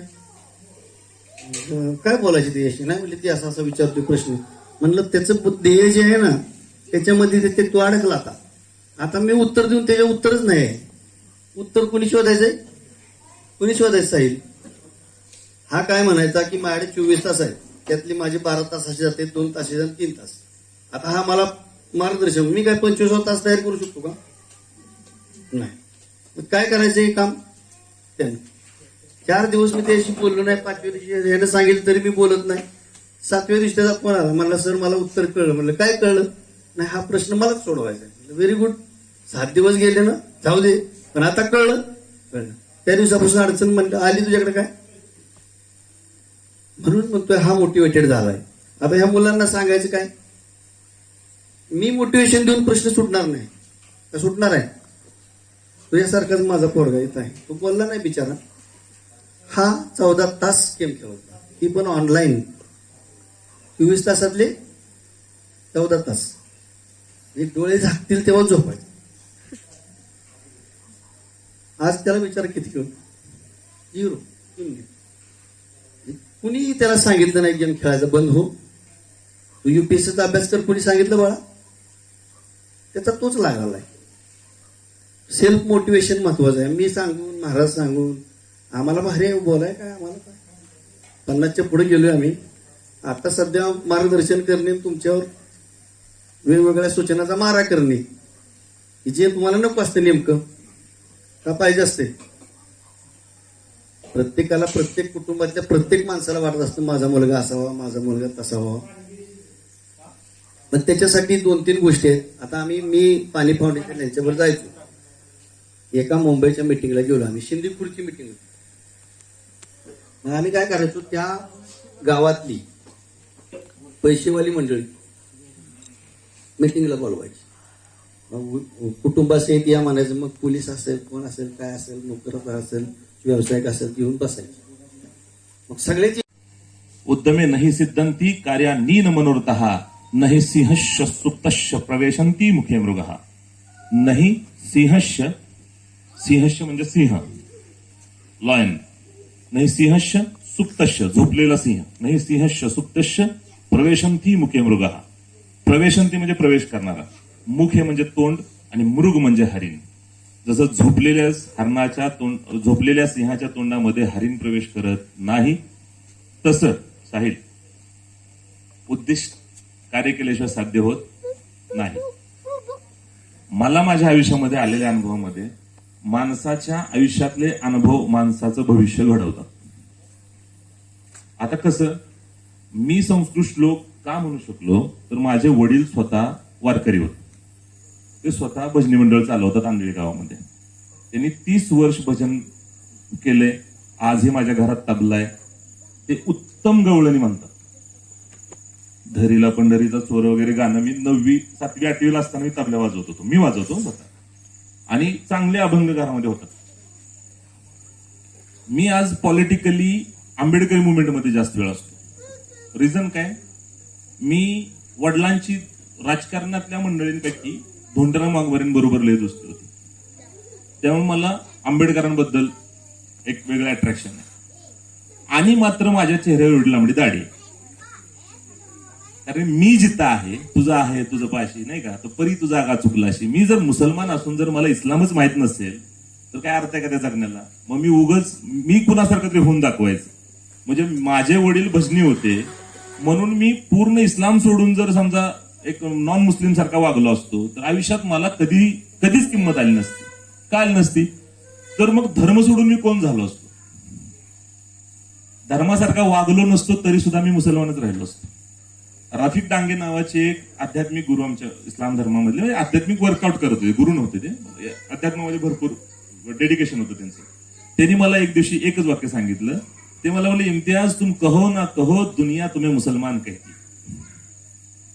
तुम कहो ना कहो दुनिया तुम्हें मुसलमान कहती है. आपण आणि आपलं अध्यात्म काय सांगतं, तुझं आहे तुझं पाशी. मग मी त्याचाही अभ्यास केला. मला आंबेडकरी मुवमेंटमध्ये सोशल ऍक्टिव्हिटी कळाल्या. मला वारकरी संप्रदायामुळे अध्यात्म कळाला. मला जो माझ्या मनात जे अट्रॅक्शन आहे त्या वारकरी परंपरेबद्दलचं, ते मला कोणाला दाखवायची गरज नाही. माझ्या बोलण्याच्या आर्द्रतेमध्ये जी आर्द्रता असते, बोलताना आपण शब्द जे पुट आउट करतो तोंडामधून, त्याच्यातला जो एक भाव असतो तो भाव दुसऱ्याच्या मनाला टच करून जातो की खरंच ह्याला त्यात अट्रॅक्शन आहे. तर ही माझी लाईफस्टाईल अशी का आहे, because of my experiences from to this way. त्या रस्त्यावरून माझे अनुभव आलेले आहेत. मला तशी आयुष्यात माणसं भेटत गेली. मला जाफराबांसारखे वडील मिळाले. धोंडराम दादांसारखा एक राजकीय नेता लहानपणी मला जवळून बघायला मिळाला. भविष्यामध्ये मी आंबेडकरी मुवमेंटमध्ये जास्त वेळ घालवला. आणि आत्ताच्या काळामध्ये मला ह्या सगळ्यातून बुद्धिवादाच्या खूप जवळ गेलो मी. मग काय झालं, खूप reading. I mostly like reading, वाचन. माझी स्वतःची 500,000 पुस्तकांची आता लायब्ररी. आणि मला सकाळी चहा पिल्यापासून नाश्ता होईपर्यंतच्या दरम्यानच्या काळात जर पुस्तक हातात नसेल तर मला कसलंच करमत नाही दिवसभर. तर ही हॅबिट तयार केली मी. आता त्याच्यातून आता साहेबांनी जसं सांगितले, साहेब जे म्हटले की कष्ट करायचं नाही. आणि आता स्मार्ट वर्क आहे. बिकॉज ऑफ काय, तर तात्विक भाषेमध्ये की औद्योगिक जगत ज्यावेळी होतं की इसवी सन 19 आणि 20 शतक जे होतं ते औद्योगिकतेचं शतक होतं. तिथं कष्टाला व्हॅल्यू होते, वर्कर्सला खूप चांगल्या पद्धतीनं व्हॅल्यू येत होते. आता इन्फॉर्मेशनचं युग आहे. आता फक्त माहितीच्या जोरावर कामं होतात सगळी. तर माहिती मिळाली पाहिजे. आणि मी हे बोलायचं नव्हतं तरी एवढं का लांबडं बोललो, तर साहेबांनी सांगितलेलं मला एक फार छान अर्थ वाटला की साहेब तुमच्या आयुष्यामध्ये एक दिवस अशी मिटिंग लावणं, अशा गाद्या अंतरणं, एवढा सगळा मेंटेनन्स करणं, जेवणाचा खर्च वगैरे सगळं जे काय कोणी करतायत ते, या सगळ्या लोकांनी ही जी संकल्पना वापरली ना की आपण वैचारिक भूक भागवण्यासाठी आपण बसलो होतो. आणि इथून काय मिळणार आहे, तिथून फक्त विचारच मिळणार आहेत. म्हणजे आता महाराजांचाही दौरा चाललाय सगळ्या महाराष्ट्रभर, तेही मला ऐकायला मिळालं. मग ते मला माहित होतं. मला माहित होतं प्रोग्राम इथे, मी आलोय दुसऱ्या कारणानं. माझं कारणाचं काय की ते पांढऱ्या पट्ट्याचा इश्यू मी सोशल मीडियामध्ये उचलला होता की कन्या विद्यालयासमोर रोज ऍक्सिडेंट घडतात, रोज माणसं तिथं मरतात, पडतात. आज सकाळी सुद्धा 2 लेडीज पडल्या आणि खूप भयानक लागलं त्यांना. पण प्रयत्नांती थोडस सक्सेस काय की उद्या सकाळी ती मशीन येते, उद्या सकाळी मशीन येणार आहे. मी अभय सरांना दुपारी फोन केला होता, तर ती मशीन सकाळ सकाळी येते 7 वाजता आणि मला तो कमर्शियल सिलेंडर पाहिजे. मग मी कोणाला शोधत आलो इथं? अभय सरांना. म्हणजे हे निसर्ग कुठेतरी तुम्ही प्रामाणिक कष्टाला निसर्गाची साथ असते असं म्हणतात. मी जी सामाजिक कार्याची भूक घेऊन इथं आलो होतो, मला वैचारिक भुकेच्या जवळ जाता आलं की जी माझी खूप फेवरेट आहे. आणि माझं बॅड लक ना की तुमचं सगळं उरकत आले आणि मी आलो. खूप मोठं बॅड लक की मला काय ऐकायला मिळालं असतं, महाराजांना ऐकायला मिळालं असतं तर कल मिळतो बुद्धीला. आणि अनुभवाच्या रस्त्यावर मला एक नवीन अनुभव टच करून गेला असता तर कदाचित माझ्या व्ह्यू मध्ये फरक पडला असता. तर ही बैठक तुमच्या आयुष्याच्या अनुभवाच्या यादीमध्ये खूप डार्कली लिहिली जाणार आहे आणि ही खूप श्रेष्ठ बैठक आहे जगाच्या पाठीवरची. कारण जग आता विचारानं बदलते आणि जगात जे काही चांगलं घडलं ते सुद्धा विचारातून घडलं, जे काही वाईट घडलं ते सुद्धा विचारातूनच घडलं. कारण विचार आणि चर्चा हेच आयुष्याचं खरं मगज आहे. मी नुसरत फतेह अली खानचे कव्वाली ऐकत होतो, त्याच्यामध्ये ते कव्वाली म्हणतात की है ही नहीं और तू हर जा है, तू एक गोरख धंदा है. की ईश्वर जसं इस्लामिक कन्सेप्ट नुसार ईश्वर दिसत नाही का, तो दिसतच नाही. है ही नाही और तू हर जा है, हर जा म्हणजे प्रत्येक ठिकाणी तू आहेस. है ही नाही और तू हर जा है, तू एक गोरख धंदा है. तू तर एक जुगार खेळण्यासारखा आहेस. का तर त्याच्यामध्ये त्यांनी जे डेफिनेशन देत गेले नुसरत फतेह अली खान, तर ते ईश्वराबद्दल म्हणजे त्याच्या शोधण्याबद्दल, त्याच्या संशोधनाबद्दल आणि त्याच्या असण्याबद्दल आणि त्याच्या नसण्याबद्दल जे कॉम्प्लिकेशन आहे त्याच्या पाणी नाही, असं आहे तसं आहे म्हणलं. हे जर रडला तर कधीच भरणार नाही. एकदा महिनाभर माझा बंधारा भरलाय. मला काय डोकं ठरले तुमचं? बघा वातावरण काय, पाऊस म्हणजे 4 दिवसात पाऊस पडला. 4 दिवसात खरंच एवढा मोठा पाऊस पडला, 30% बंधारा भरला होता. भरला होता का? नंतर म्हणले वाह खरंच भरला. म्हणजे काय आपण 5-6 जणांनी फक्त काय म्हणलं बंधारा भरलाय, भरतो. त्याच्या पुढच्या वर्षी मला दिलं नाही. तुम्ही ह्या वर्षी म्हणलं पाणी सांडून पडणार, तुम्ही फक्त बघत राहा 8 दिवस सलग, सकाळ दुपार संध्याकाळ त्या बंधाऱ्याला जायचं, पाणी पडतंय बघायचं. आलो एक दिवशी बेटा बघाय पाणी, मग आपण सकाळी 6 वाजताच गेलो बंधाऱ्यानं पाणी पडलं. कुणाला वाटत होतं का महाराष्ट्रात आपल्या मान तालुक्यातलं टँकर बंद होतील? खरं सांगा बरं, मान तालुक्यामधले टँकर बंद होतील कुणाला वाटत होतं? काय केलं शासनानं? पाणी आणले बाहेरचं, आणले का? अजिबात आणलं नाही. या तालुक्यातल्या माता भगिनींनी उदळ फावडा हातात घेतलं, सगळ्या लोकांनी पुरुषांनी त्याला साथ दिली. सकाळी 6 वाजल्यापासून ती काम केलं त्यांनी. आणि काम करताना कामामुळे का पाणी आले का? अजिबात नाही. तुम्ही ठरवलं होतं की माझ्या गावाचा पाणीचा प्रश्न सोडणार आहे म्हणून आलं पाणी. आता तुम्ही बघा, तुम्ही चर्चा चालू असते. आता जे काटापूरची लई मोठी चर्चा चालू आहे. 10 माणसं जर म्हणली ना तिथली 5 म्हणते ती होणार, जे काटापूर 5 काय म्हणते नाही होणार. काय होणार सांगा? तुम्ही जे म्हणता ना त्या फ्रिक्वेन्सीवर जातात आणि तसल्याच भंगार फ्रिक्वेन्सी जोडते जातात आणि ते पुन्हा माघारी आपल्याकडे येते. तुम्ही बघा, तुम्हाला वाटलं का नाही सकाळी उठले वाटतं जरा ताप आल्यागत वाटते, तुम्ही दुपारी नाही तर संध्याकाळी डॉक्टरकडे आहेच ताप आला म्हणून. कारण का? तुम्ही अक्षय महाराजांनी मगाशी जिजाऊंचं उदाहरण दिलं. महिला मंडळाने सांगा मला, आपल्याकडं घरामध्ये गरोदर महिला असते, तिच्या रूम मध्ये कशाचा फोटो लावतो? कसल्या बाळाचा? तुकड्या जीव चाललेल्या गुडगुडीत बाळाचा लावतात. कारण सांगा, होतं का तसं? तसं जर होत असतं तर दारोडी जन्मले असते का आपल्याकडे? काय होतं? ती एकटीच म्हणणं चालेल का? ती समजा खोलीत बसली आत, अगदी शिवाजी महाराजांचा चेहरा ठेवून बसली, तिच्या पोटी शिवाजी महाराज येणार आहे, पण तिचा नवरा दारू पिऊन शिवाय देतोय. ती मला सांगा 10 मिनिटांमध्ये किती मिनिटं शिवाजी महाराजांचा विचार करतो? बदल विचार लगेच. म्हणून दारुडी जन्मतात आपल्याकडे. काय कारण नाही. आता जर तुम्हाला हे माहिती आहे एवढं सत्य की घरामध्ये गरोदर मातीच्या रूम मध्ये चांगला गुटगुटीत बाळाचा फोटो लावतात, त्याच्या मागे एक शास्त्र आहे का नाही? मग आपण आपला जन्मलेल्या पोराला का नाही सांगत? सांगितलं कुठल्या आहे ना आजपर्यंत? कुठल्या बापाने सांगितलं? आम्हाला पण माहिती नव्हतं. आम्हाला असंच कुठलं तरी मिळालं तेव्हा आम्ही सांगायला लागलो. काहीच नाही ना. 100% तुम्ही जो विचार करणार ना तसंच घडणार. फक्त तो विचार करताना त्यात तुमची कंटिन्युटी पाहिजे, सारखं सातत्य पाहिजे. म्हणून याला सांगितलं होतं मोबाईलवर स्क्रीन ऐश्वर्याचा फोटो नाही ठेवायचा. त्याच्यात ठेवायचा आपला स्वतःचा कलेक्टरच्या ह्याच्यात. तर तुम्ही जर बघितलं तर गाडी लाल दिवे ठेवली त्याला. का ठेवली? सकाळ दुपार संध्याकाळ 12 तास 24 तास डोक्यात विचार काय माहिती आहे का? काय व्हायचे आपल्याला? तरच होईल. तुम्हाला त्या धावण्याच्या हुसेन बोल्ट माहिती आहे का? हुसेन बोल्ट किती सेकंदाने जिंकतो माहिती आहे? किती? Fraction of second. सेकंदातला पण एक फ्रॅक्शन असतो. तोच का जिंकतो त्याच्या बरोबरचा तेवढ्याच्या सेवना का अर्थ माहिती आहे? त्याचा कॉन्फिडन्स लूज झाला असतो आणि हा सोडत नाही कॉन्फिडन्स. म्हणून हा जिंकतो तो हारतो. दुसरं काहीच कारण नाही. तुम्ही आत्मविश्वास, ह्याचा आत्मविश्वास ढळला ना, यानं 12 नाही 24 तास अभ्यास करतो. यानं आत्मविश्वास आहे ना 4 तासाच्या अभ्यासात होणार.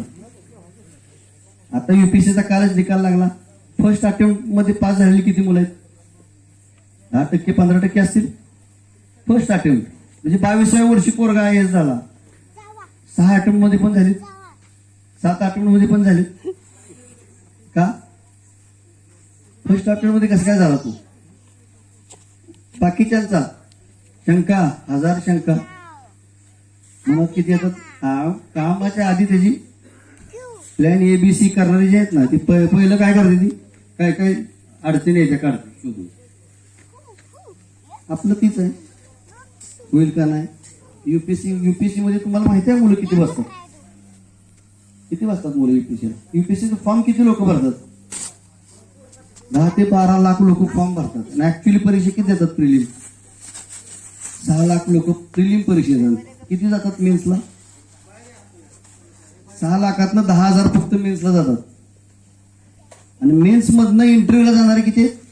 3,000. सिलेक्शन होतं 800 लोकांचं. तुम्ही बघा 12 लाखातनं 800 लोक ये नाही. किती कॉन्फिडन्स लेवल लागेल? अभ्यास नाही लागत बरं का. आणि अक्षय महाराज प्रयत्नावर माझा विश्वास नाही बरं का.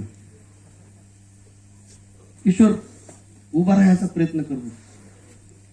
कर ना प्रयत्न. उभा नको राहू, प्रयत्न करायचा कर ना. माणूस जेव्हा प्रयत्न करतो म्हणतो ना तेव्हा तो काम करत नसतो. कारण सांग तो त्याला सांगावं बरं. फक्त उभा राहायचा त्याला प्रयत्न करावा. उभा राहायला असं करायचं. कर बरं. प्रयत्नावर आपला विश्वास नाही, मेहनतीवर तर अजिबात नाही. आता तुम्ही म्हणाले काय उलट सांगायला लागला. सगळी दुनिया तुम्हाला शिकवते काय? मेहनत करू. मेहनत जर करत असते तर रस्त्यावर काम करणारा, शेतात काम करणारा माणूस मोठा झालाय का? झालाय का? सकाळी 7 पासून जर रानात काम करतो संध्याकाळी 7 वाजेपर्यंत का मोठा होईना होतो?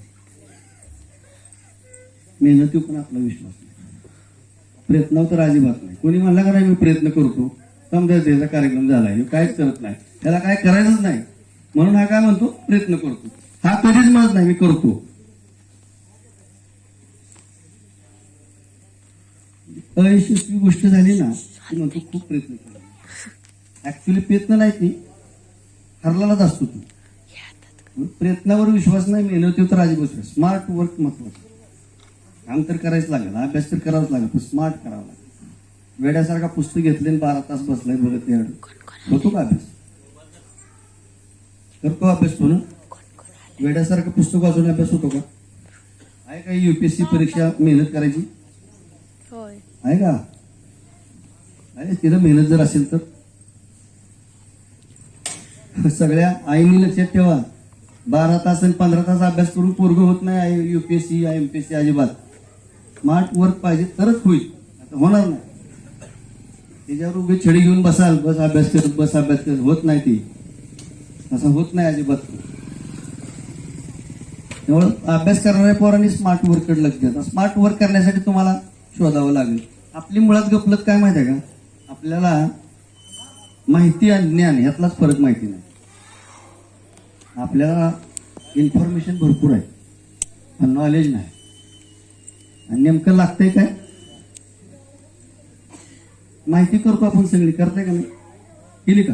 कोरोनाविषयी किती माहिती घेतली? सगळी माहिती झाली बघा. माहिती खूप गोळा करतो. एखादा बोलतो ना दादा साहिलसारखा माणूस माईकवर बोलायला लागला का नाही, अशी पुढची आपल्यासारख्या किती माहिती आहे बघायला. नॉलेज किती आहे? माहिती काय तुम्हाला भंडारा आहे, गुगल ओपन केले काय पण मिळते, पण त्याचं नॉलेजमध्ये रूपांतर होत नाही तोपर्यंत परिस्थिती फार वाईट आहे. दादानी सांगितलं आता पाणी फाउंडेशन मी 2 वर्ष सांगतो की ही वेळासारखं आपण जे करतोय काम हे डॉंकी वर्क आहे. ह्याच्याबरोबर आपल्याला शेतकऱ्याला सुधारावं लागेल, इकॉनॉमिक्स मध्ये आणावं लागेल. नाहीतर नाही. एकरी जोपर्यंत पैशाचा हिशोब शेतकरी करत नाही तोपर्यंत त्याला तुम्ही 24 तास पाणी द्या, 100च्या मोटरीनं पाणी जर त्या जमिनीला पाजलं तरी तो सुधारणार नाही. बरोबर आहे का? त्या पाणी फाउंडेशन वर बिदालची आमच्या टीम अजित दादा आहेत, प्रदीप आहे, 5 बैठक घेतल्या तेव्हा हे समृद्ध गाव स्पर्धेचा जन्म झालाय. त्यांना सांगितलं आम्ही 45 दिवसात काय करताय तुम्ही माहिती आहे का? मलमपट्टी. आणि लोकांना मोठी आशा दाखवली म्हणलं. लोकांच्या विहिरीत पाणी आलं की एका मिनिटात त्यानं उचलावलं. त्याला बिनकामाचं चुकीचं खोटं स्वप्न दाखवताय तुम्ही म्हणलं. त्यांना राग आला. त्यांच्या लक्षात आलं की ही खरं आहे, चुकतंय आपलं कुठंतरी. तेव्हा ही समृद्ध गाव स्पर्धा 2 वर्षाची काय.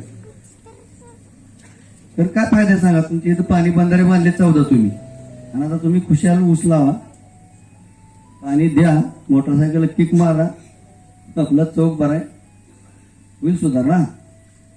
नाही होणार. बापू जगदळेसारखं आमचं उदाहरण घ्यावं लागेल. एका एकरात जास्तीत जास्त पैसे मिळवावे लागतील. 10 एकर असेल तर 5 एकर कसावी लागेल. 10 एकरात उत्पन्न 5 एकरातनं काढायची जे नॉलेज आहे ते घ्यावं लागेल. म्हणजे पाणी कमी वापरलं जाईल, मेहनत कमी वापरलं जाईल, पैसे तर तेवढेच मिळतील. हा जर विचार जो पण शेतकऱ्याचा, शेतकरी पण सुधारत नाही. तुम्ही काय पण करा, किती पाणी आणा काय करा. शिराळा भागात, सांगली भागात पाणी तुम्हाला काय वाटते सुधारणा झाली? अजिबात सुधारणा. पैशा पाणी सुधारणा. मी तुम्हाला गॅरंटी सांगतो, ज्या गावामध्ये एकापेक्षा जास्त दारूची दुकानं, जास्त बार झालं की समजायचं ते गाव सुधारलं नाही. कुठलंच गाव सुधारणार. आम्ही गावायचो ना, आमच्या बिदारमध्ये किशोर आहे बघा, आप्पा आहे. बिदारामध्ये मंदिराला पैसेच देत नाही आम्ही. मी तर देत नाही कधी. हे काय दिलं फक्त आमच्यात. माझ्या लक्षात आलं ही वेगळंच काम चालू होतं. मंदिराला वर्गणी नाही. काय करतात मंदिरात खरं सांगा? गावगावच्या खेडेगावच्या मंदिर असतील, समाज मंदिर बांधली आहेत, काय चालतं ते? जोरात बोला की. चालतंय? त्यासाठी बांधायचं बघ. शाळेची कौलं गेली, पत्र उडून गेलं, आणि मंदिरात मात्र तुमच्या काय चाललंय? आणि मग त्या पत्तीत तुम्ही खेळता आणि शेजारनं पोरग तुमचं जातं. पुढच्या वर्षी ती पोरग आहे काय खेळ? ही परिस्थिती आहे गावाची. गावाला विकास म्हणजे पाणी वाटतंय की नाही, पैसे झाले की, पण शेतकरी मजा वाटते त्याला. सुधारणार कधी? अर्थशास्त्र कळणार कधी तुम्हाला? की तुम्ही जी मेहनत करताय, जी मेहनत लाखो रुपयाची मेहनत आहे, 500 रुपये हजेरीने अजून कामगार काम करतो. तरुण पिढीने हातात घ्यावं लागेल सगळं. सगळेच काय युपीएससी होणार आहेत का? पुढे कमलेश होणार आहेत का युपीएससी सगळे? होय अजित दादा, एवढा मोठा कार्यक्रम घेतला, 2-3 पोरं आपल्या इथे होणार आहेत युपीएससी सगळी. तुम्हाला हिशोब सांगितला 12 लाखातली होतात किती? 800 आणि 800च्या अगेन्स्ट 12 लाख लोक ना उमेद होत आहेत, आत्महत्या करत आहेत. होणार आहेत का युपीएससी? व्यवसाय पण केला पाहिजे, पानटपरी कमाईला पण टाकली पाहिजे, काहीतरी केलंच पाहिजे. चांगली शेती तर आहे ना. मी आता बघतो ना, कळंबरीत आमच्या इथं आहेत ना, ड्रायव्हर आहे ती, घरी 15 एकर शेती आहे, पण तिथं आहेच 22,000 पगार. ड्रायव्हर की करते, काळी मीठ कपडे, या अंगाला वास येत असतो, तिथं झोपले, माहीत नसतं, माहीत नाही. इथं 15 एकर पडून आहे. 1 एकर केलं तर 22,000 मिळतं का? आणि शेतकरी म्हणून मी रोल का नाही, तिथं काय आरटीओ शिवाय देतो, ट्रॅफिक वाला शिवाय देतो. ज्याच्या दुकानापुढे गाडी नुसती ब्रेक मारला तर दुकानदार शिवाय देतो. इथला मात्र पाटील असतो गावचा, तिथं शिव्या खातो. ही परिस्थिती. कोण कोण स्वतःहून करायला तयार नाही, कोणीतरी दुसऱ्याने द्यायला पाहिजे अशी इच्छा आहे. नेमका हा परिणाम वाईट आहे. मुलं बाळा शिकली पाहिजेत. मुलाबाळांची मोठी स्वप्न बघितल्याशिवाय काय होत नाही बरं का. किरण त्यानं स्वप्न बघितलं होतं म्हणून तो एवढ्या कॉन्फिडेंटली बोलतोय. तो एवढा मोठा कार्यक्रम त्याच्या चुलत्याचा घेण्याची त्याच्याकडे ताकद कुठून आली? त्याच्यामुळे झालं ना. त्याच्यावर विश्वास आहे म्हणून तर घेतला ना. ह्याला सगळ्यांचे आशीर्वाद पाहिजेत, सगळ्यांच्या शुभेच्छा पाहिजेत. होत नाही. मी सांगितलं तुला, जे वर सोडणार ना तेच माघारी येणार आहेत करून आपल्याकडे. काय पण सोडा तुम्ही मग तेच येणार आहे. नाहीतर लागलाच नसता, मोबाईलचा शोध लागला असता. 40 वर्षापूर्वी तुम्हाला वाटत आहे का मोबाईलवर बोलू शकतो आपण? अमेरिकेत बोलतो आपण आता व्हिडिओ कॉल. कशाने झालं?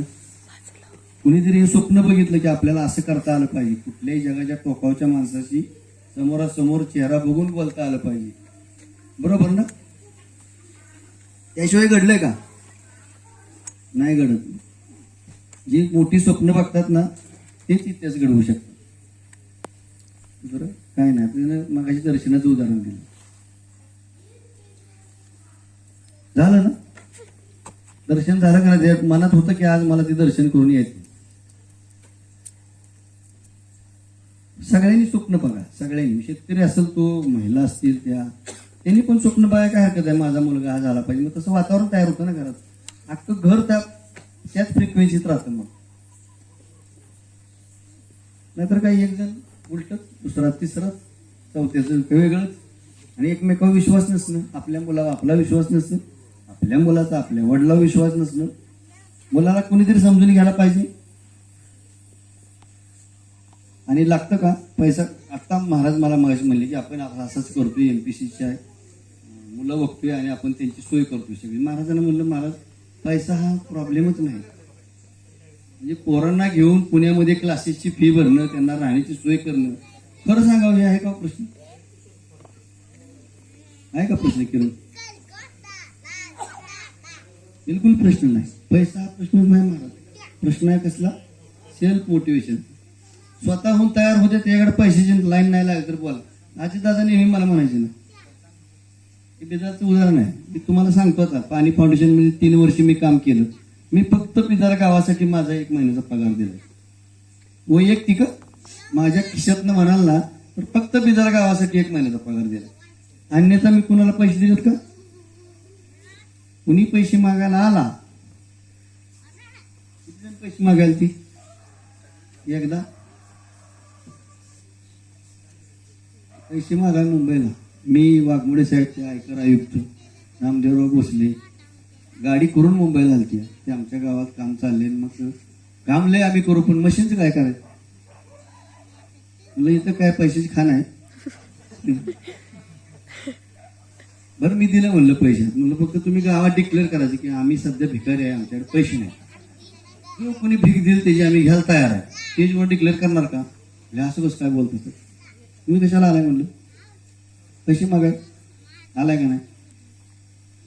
आपण, मी कुणाला तरी म्हणणार आहे मामा अक्षय महाराज आपल्याला ते द्यायला लागतात पैसे. कुठल्या तरी आपल्याला संस्थेतून देणार आहेत पैसे. त्यांची मोठ्या संस्था त्यांच्या बरोबर. ते म्हणते ना ठीक आहे मी CSR फंडात देतो पैसे. पण एकदा म्हणायला लागेल ना अक्षय महाराज भीक द्या, म्हणायला लागेल का नाही? गावचा सरपंच होता, गावचा पोलीस पाटील होता, कसा भीक मागेल? एक माणूस पैसे मागे परत आला नाही, एक पण. मग आम्हालाच जाणवायचं ना की अरे आम्ही काय करायचो? रोज जायचं, एक टीम पोरांची बोलली, पोरं सांगायचं आम्हाला बरोबर सर जे प्लॅन केला ना त्याप्रमाणे आता काही काम होईना. म्हणजे काय अडचण आहे? मशीनला डिझेल नाही किंवा सगळं आखून झाले, मशीन नाही. मग आम्ही प्लॅन करायचो, मग त्याला मशीन. असं पैसे हातात 1 रुपया दिला नाही तरी घडलं का नाही? सगळं काम झालं का नाही? पैसा हा प्रश्नच नाही. हे आपल्या मनात आला, तयार झाला प्रश्न. पैसे नसतात का? पैसे नसतात का? गोरगरिबाचे का असू द्या, घरातल्या मुलीचं लग्न काढतो किती खर्च काढतो का नाही? यात्रा असू द्या, आणते का नाही बकरं कुठनं बी म्हणतं का तेव्हा पैसे नाहीत नसलेली पाहुणं भांडणं झालेली पाहुणी बोलावते जेवायला घालते आणतात पैसे पैसे कुठं प्रश्न आहे बिलकुल पैसे प्रश्न नाही मला आम्हाला 3 वर्षात पैशाचा प्रश्न आला नाही प्रदीपचं उदाहरण दिलं प्रदीप लय फिरायचा आणि दम द्यायचा हो आमच्याच बिजारात दम द्यायचा माणसाला तुम्ही असं करता तुम्ही असं करता एकदा मला राग आला म्हणलं प्रदीप लय दम देतो तुझं गाव कुठं आहे आमची कसली गावाने उभी तर राहिली तुझं कुठं आहे म्हणलं आमचं गाव असं आहे तसं आहे म्हणलं बघा आता स्टेजवर बसला की भाषण देतो आपल्या गावाला नावं ठेवायची नाही आपल्या स्वतःला नावं ठेवायची नाही आपल्या गावातल्या माणसाला आणि तू लगेच माझ्या गावातला अशी माझ्या गावात तशी मग त्याला चॅलेंज दिलं म्हणलं तू माणसं आमच्यापर्यंत आणू शकतो का हो आणू शकतो फक्त आमच्या पद्धतीत आणलं बरोबर आहे दादा हा आला 10-15 जण घेऊन कशी तरी आलेली सगळी निगेटिव्ह सगळी निगेटिव्ह मग त्याला कारण हे जर मला कळलं होतं ह्याला बाजूला घेतला म्हणलं पहिल्या भाषणात तू उभं राहायचं काय बोलायचं मी माझ्या जिंदगीत इलेक्शनमध्ये उभं राहणार नाही मी फक्त मतदार म्हणून राहणार कुणाला मत मागायला जाणार माझ्यासाठी बी नाही ह्यांच्यासाठी बी नाही यांच्यासाठी बी नाही डिक्लेअर करायचं आहे डिक्लेअर केलं की जे 100% निगेटिव्ह होतं ना एका झटक्यात 75% पॉझिटिव्ह झालं 25% राहिलं कारण राहिलं इथं ना 25% मग सुरू झालं का आणि एकतर म्हणला आमच्या गावावर रस्त्याची कडेला आहे तुम्ही म्हणला टोंबरे साहेब म्हणला तुम्ही इतिहास काढा तुम्ही 3 वर्ष काम करतो म्हणजे रस्त्याच्या कडेचं एक गाव दाखवा आणि खरंच दुर्दैव आम्ही गाव काढायला हवं रस्त्याच्या कडे एक बी गाव नाही बिदाल रस्त्याच्या आत टाकेवाडी टोकाला शिंदे कुठं तिकडं रस्त्याला सांगा म्हणलं हायवेला गाव कोणी आहे म्हणलं खरं आहे तुमचं राव मग आपण अपवाद करूया म्हणलं सांगायचं एक गाव राहू द्या ना म्हणलं मला उद्या भाषणात कुठंतरी करूच बरोबर आहे 2 महिने शबनम आणि हिशोब चमलत होता तो 2 महिने स्वतःच तर पैसे घातलंच 6 वाजल्यापासून इथं वय शबनम हा दिवसभर आपला हिशोबच करतो एवढा फरक पडला तो हात तुझा साक्षीला होता तेव्हा अक्षरशः विरोधात तर भांडायला लागतं ते ऐकत नाही ती बरं सगळ्या पार्टीची एक बरं काय आहे एक पार्टी नाही सगळ्या पार्टीचे एक होऊन काम करायचं नाही मग जबाबदारी कोण घेईल मग आता आलेलंच नाही म्हणतं त्याची जबाबदारी कोणावर टाकायची काम करायची म्हणलं तुम्ही सुरू तरी करा तुमची करायची इच्छा आहे का 1-1.5-2 तासानं म्हणले आमची इच्छा आहे ठेवा पैसे इच्छा आहे तर दाखवायला लागेल ना ऍक्शन घ्यावे लागेल नुसतं प्रयत्न करतो नाही चालत ठेवा म्हणलं 1-1 रुपये ठेवा 1च रुपये ठेवा म्हणलं बस तुम्ही 15 झाले 15 रुपये बस झालं 15 गोळा झालं ना 15चा आम्ही 15 लाख करतो तुम्ही करा 15 आता मोठं गडी ना लाजकाचं मी एक म्हणला माझं 1 लाख दुसरा म्हणला माझं 3 लाख त्या गावानं 18 लाख रुपये काढले त्या गोंधळीच्या गावानं रेकॉर्ड झालं त्या गावाचं पैशाचं जे गाव निगेटिव्ह होतं ती काय झालं होतं स्वतःहून तयार केल्या अडचणी होत्या कशा तरी त्यांना लक्षात येऊन गेल्या एक मोठी अडचण ही सरपंच आणि निवडणूक लगेच होती आपल्या डोक्यातल्या अडचणी काढा शेतकरी वर्गात शेतकरी असेल तर मी तर यांना म्हणलं एक कार्यक्रम ठेवा म्हणून नुसत्या शेतकऱ्यासाठी ठेवा पोरं बसवायची पण ती पोरगा परत तो त्याचं करिअर UPSC म्हणून MPSC म्हणून नाही ठेवायचं तू शेतकऱ्याचा मुलगा आहे म्हणून बसवायचा तर त्याला कळलं तर तू त्या बापाला सांग एक कार्यक्रम ठेवा मी मागच तुम्हाला म्हणतो मस्त कार्यक्रम ठेवा तो पण त्या डोक्यात बसत नाही एकरी येळचं गणित शेती नाही सुधारत शेवटी सगळं करतात कशासाठी करतात सगळी हा का चालला UPSCला हा त्याला कलेक्टर लागत नाही म्हणून आता तू कुठे बी झाला कुठल्याही म्हाताऱ्याचं पाय दाबलं की शेव आहे त्याला कलेक्टर कशाला पाहिजे अरे बाळा तू त्याला नायब तहसीलदार 3 तास जेव्हा तुला बाहेर उभा केला ना तेव्हा तुझा इगो हट झाला कळलं का तुला तुझ्या स्वतःविषयी तुला कळलं की आपण 0 आहे आपण अजूनही दुसरे जीव आहे आपण अजित अंकलचं नाव घेत नाही तर आपल्याला किंमत काय हा ह्याला काय माहिती आहे का इगो हर्ट म्हणून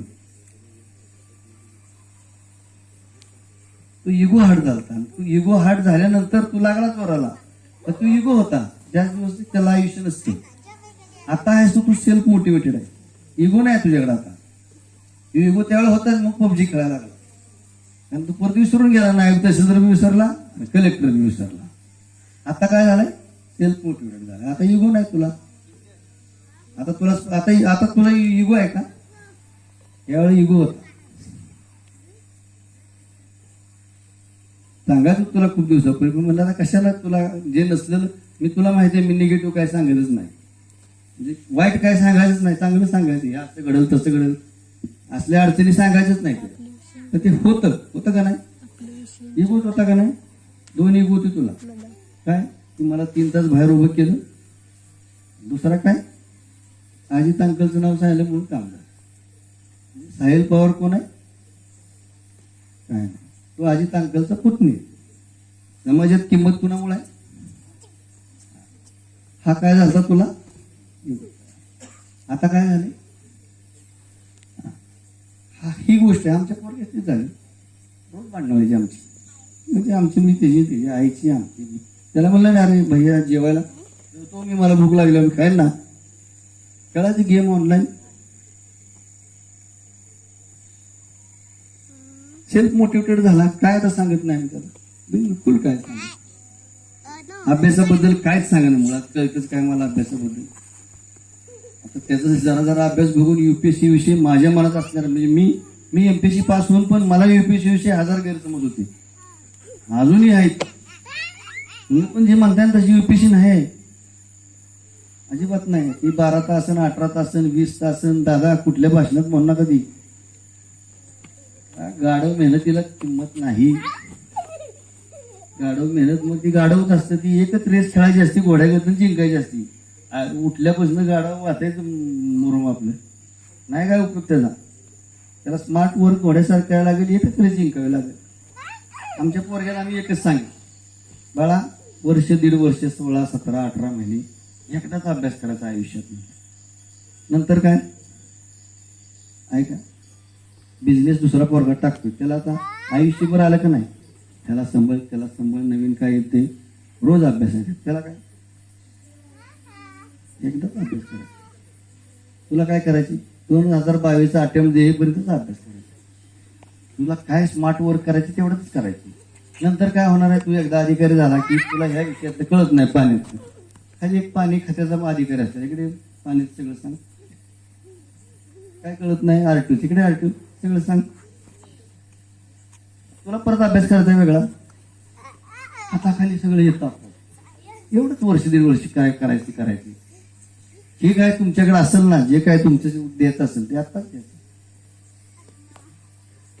एमपीएससी युपीएससी करणार लक्षात ठेवा, 6 महिने 8 महिने वर्षभर जिंदगीतले एवढेच आहेत.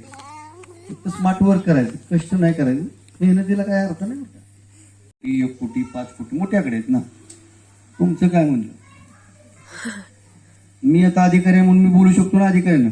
मीच नापास आहे, मीच बोंबलत फिरतोय, मीच जीपवर ड्रायव्हर आहे. मी काय सांगायचं तुम्हाला, तू ISO म्हणायचं. त्यांना म्हणलं सिद्ध करा. त्यांच्या नशिबानं करोना आला म्हणून जी बंद झाला तमाशा, पाणी फाउंडेशन मिटिंगा, म्हणून हा माणूस राहिला घरी. तेव्हा कुठं शेती दिसायला लागली, काहीतरी येतंय. बरोबर आहे का? दिलं का ना तुम्हाला? वाईट वाटलं असेल मी त्यावेळेला बोललो. तेव्हा का बोललो होतो की तुम्ही सिद्ध करा ना. तुम्ही जेव्हा म्हणाल एखाद्या शेतकऱ्याला की शेवगा लावा, तुम्ही लावा ना. तुम्ही लावून बघा जमते का शेवगा. लावला का नाही शेवगा? जमलं का? तर सांगा जमलं का? काम केलं म्हणून जमतं, नाही तर दुसऱ्याचं उदाहरण द्यायचं. दादा शेवगा त्याचा तुम्ही बी जाल बसून गाडीत पेट्रोल जाळून बोंबलत फिरून येणार माघारी. तुम्ही लावला की त्यासारखा येत नाही का? शेवग्याचा ओ कठो माहिती नाही. स्वतःला सिद्ध करायला लागेल मला झाला. त्याशिवाय तुम्ही आता भाषणात बोलायची नाही. ही भाषा लोकांची उदाहरणं कधी द्यायची, आपण पाहिजे कुठेतरी. त्यांनी केलं, ते सगळंच केलं मी सांगितल्याप्रमाणे. करूनच कारणीभूत आहे त्याला, मी नाही कारणीभूत. करोनामुळे बाहेर फिरायला घराच्या बाहेर, मग गप राहणार. खूप वेळ घेतला, भूक लागली असेल. पुन्हा एकदा तुम्हाला दसऱ्याच्या शुभेच्छा देतो आणि थांबतो. रूपरंगावर चर्चा न करता ईश्वर एक विचार म्हणून ज्यावेळी आपण विचार करतो, त्याच्यातून काय घडतं, त्याच्यातून अध्यात्म घडतं. आणि मग अध्यात्म एक इतकं खतरनाक, म्हणजे मी कुंभे साहेबांचा खूप जुना फॉलोअर आहे. त्यांना ते आठवते, मी संताजी घोरपडेंवर एक सिडी फिल्म बनवली होती. मी साहेबांकडे गेलो, साहेब म्हणलं आपल्याला फंडिंग नाही, पैसे नाही आपल्याला. पण मला मान तालुक्याचा इतिहास जगाच्या पटलावर न्यायचा आहे. ही घटना आहे 2008ची. साहेब त्यावेळेला म्हणजे ती अशी पोझिशन होती की मला ऐकायला त्यांच्याकडे तेवढा वेळ नव्हता, पण साहेब अक्षरशः पहिली दुसरीतल्या मुलासारखं काय करत बसले. मी काय म्हणतोय ते आता त्या संताजी घोरपडेमध्ये अजून एक आठवण सांगतो. हे आमच्या धनाजी जाधव आहे संताजी घोरपडे सिरियल मधले, बरं का. मी संताजीच्या भूमिकेमध्ये आणि किशोर धनाजी जाधवांच्या भूमिकेमध्ये. पण तो इतिहास मला जगाच्या पाठीवर न्यायचा होता की मान तालुक्यामध्ये मला धनाजी पाटील जे आहेत आपले गोंदवल्याचे, त्यांच्या भाषणात एकदा भारत पाटणकरांबरोबर आम्ही एक आंदोलन केलं होतं. त्या आंदोलनाच्या भाषणामध्ये बोलता बोलता ते म्हणले, ते आमच्या मान खाटावलं तर म्हणले इतिहासच नाही. आमच्याकडे एक संताजी आला त्याला सुद्धा आम्ही मारून टाकलं. म्हणजे मारणारी खुन्याचे आरोपी जे लोक आहेत ते आपलीच आहेत ना तालुक्यातली. तर म्हणली एक आला त्याला पण आम्ही मारून टाकला. मला ते खूप वाईट वाटलं होतं. मग मी त्याच्यावर सिटी फिल्म बनवली. म्हणजे मी जगाला कळलं पाहिजे की आमचा पण इतिहास आहे की क्रांतिसिंह नाना पाटलांची क्रांती ज्योत पेटवली होती, गोंदवलेत पेटवली होती, त्याला एक इतिहास आहे. तर मला मान तालुक्यातला इतिहास याच्याबद्दल आवड होती, तो विषय आला. आता ह्या सगळ्या बाबींच्या ओहापोहामध्ये आयुष्याच्या त्या अनुभवाच्या वाटेवर एवढा चांगला अनुभव आज साहेब तुमच्या स्नेहात बसून घेता आला असता, तुम्हाला मिळालं नाही ह्याचं दुःख व्यक्त करून मी तुमच्या सगळ्यांचे आभार मानतो की एवढ्या चांगल्या मुवमेंटमध्ये तुम्ही तो उपस्थित राहिला. त्याबद्दल आता हाच आभार माना आणि आपण कार्यक्रम संपला असं जाहीर करू. ठीक आहे, थँक्यू.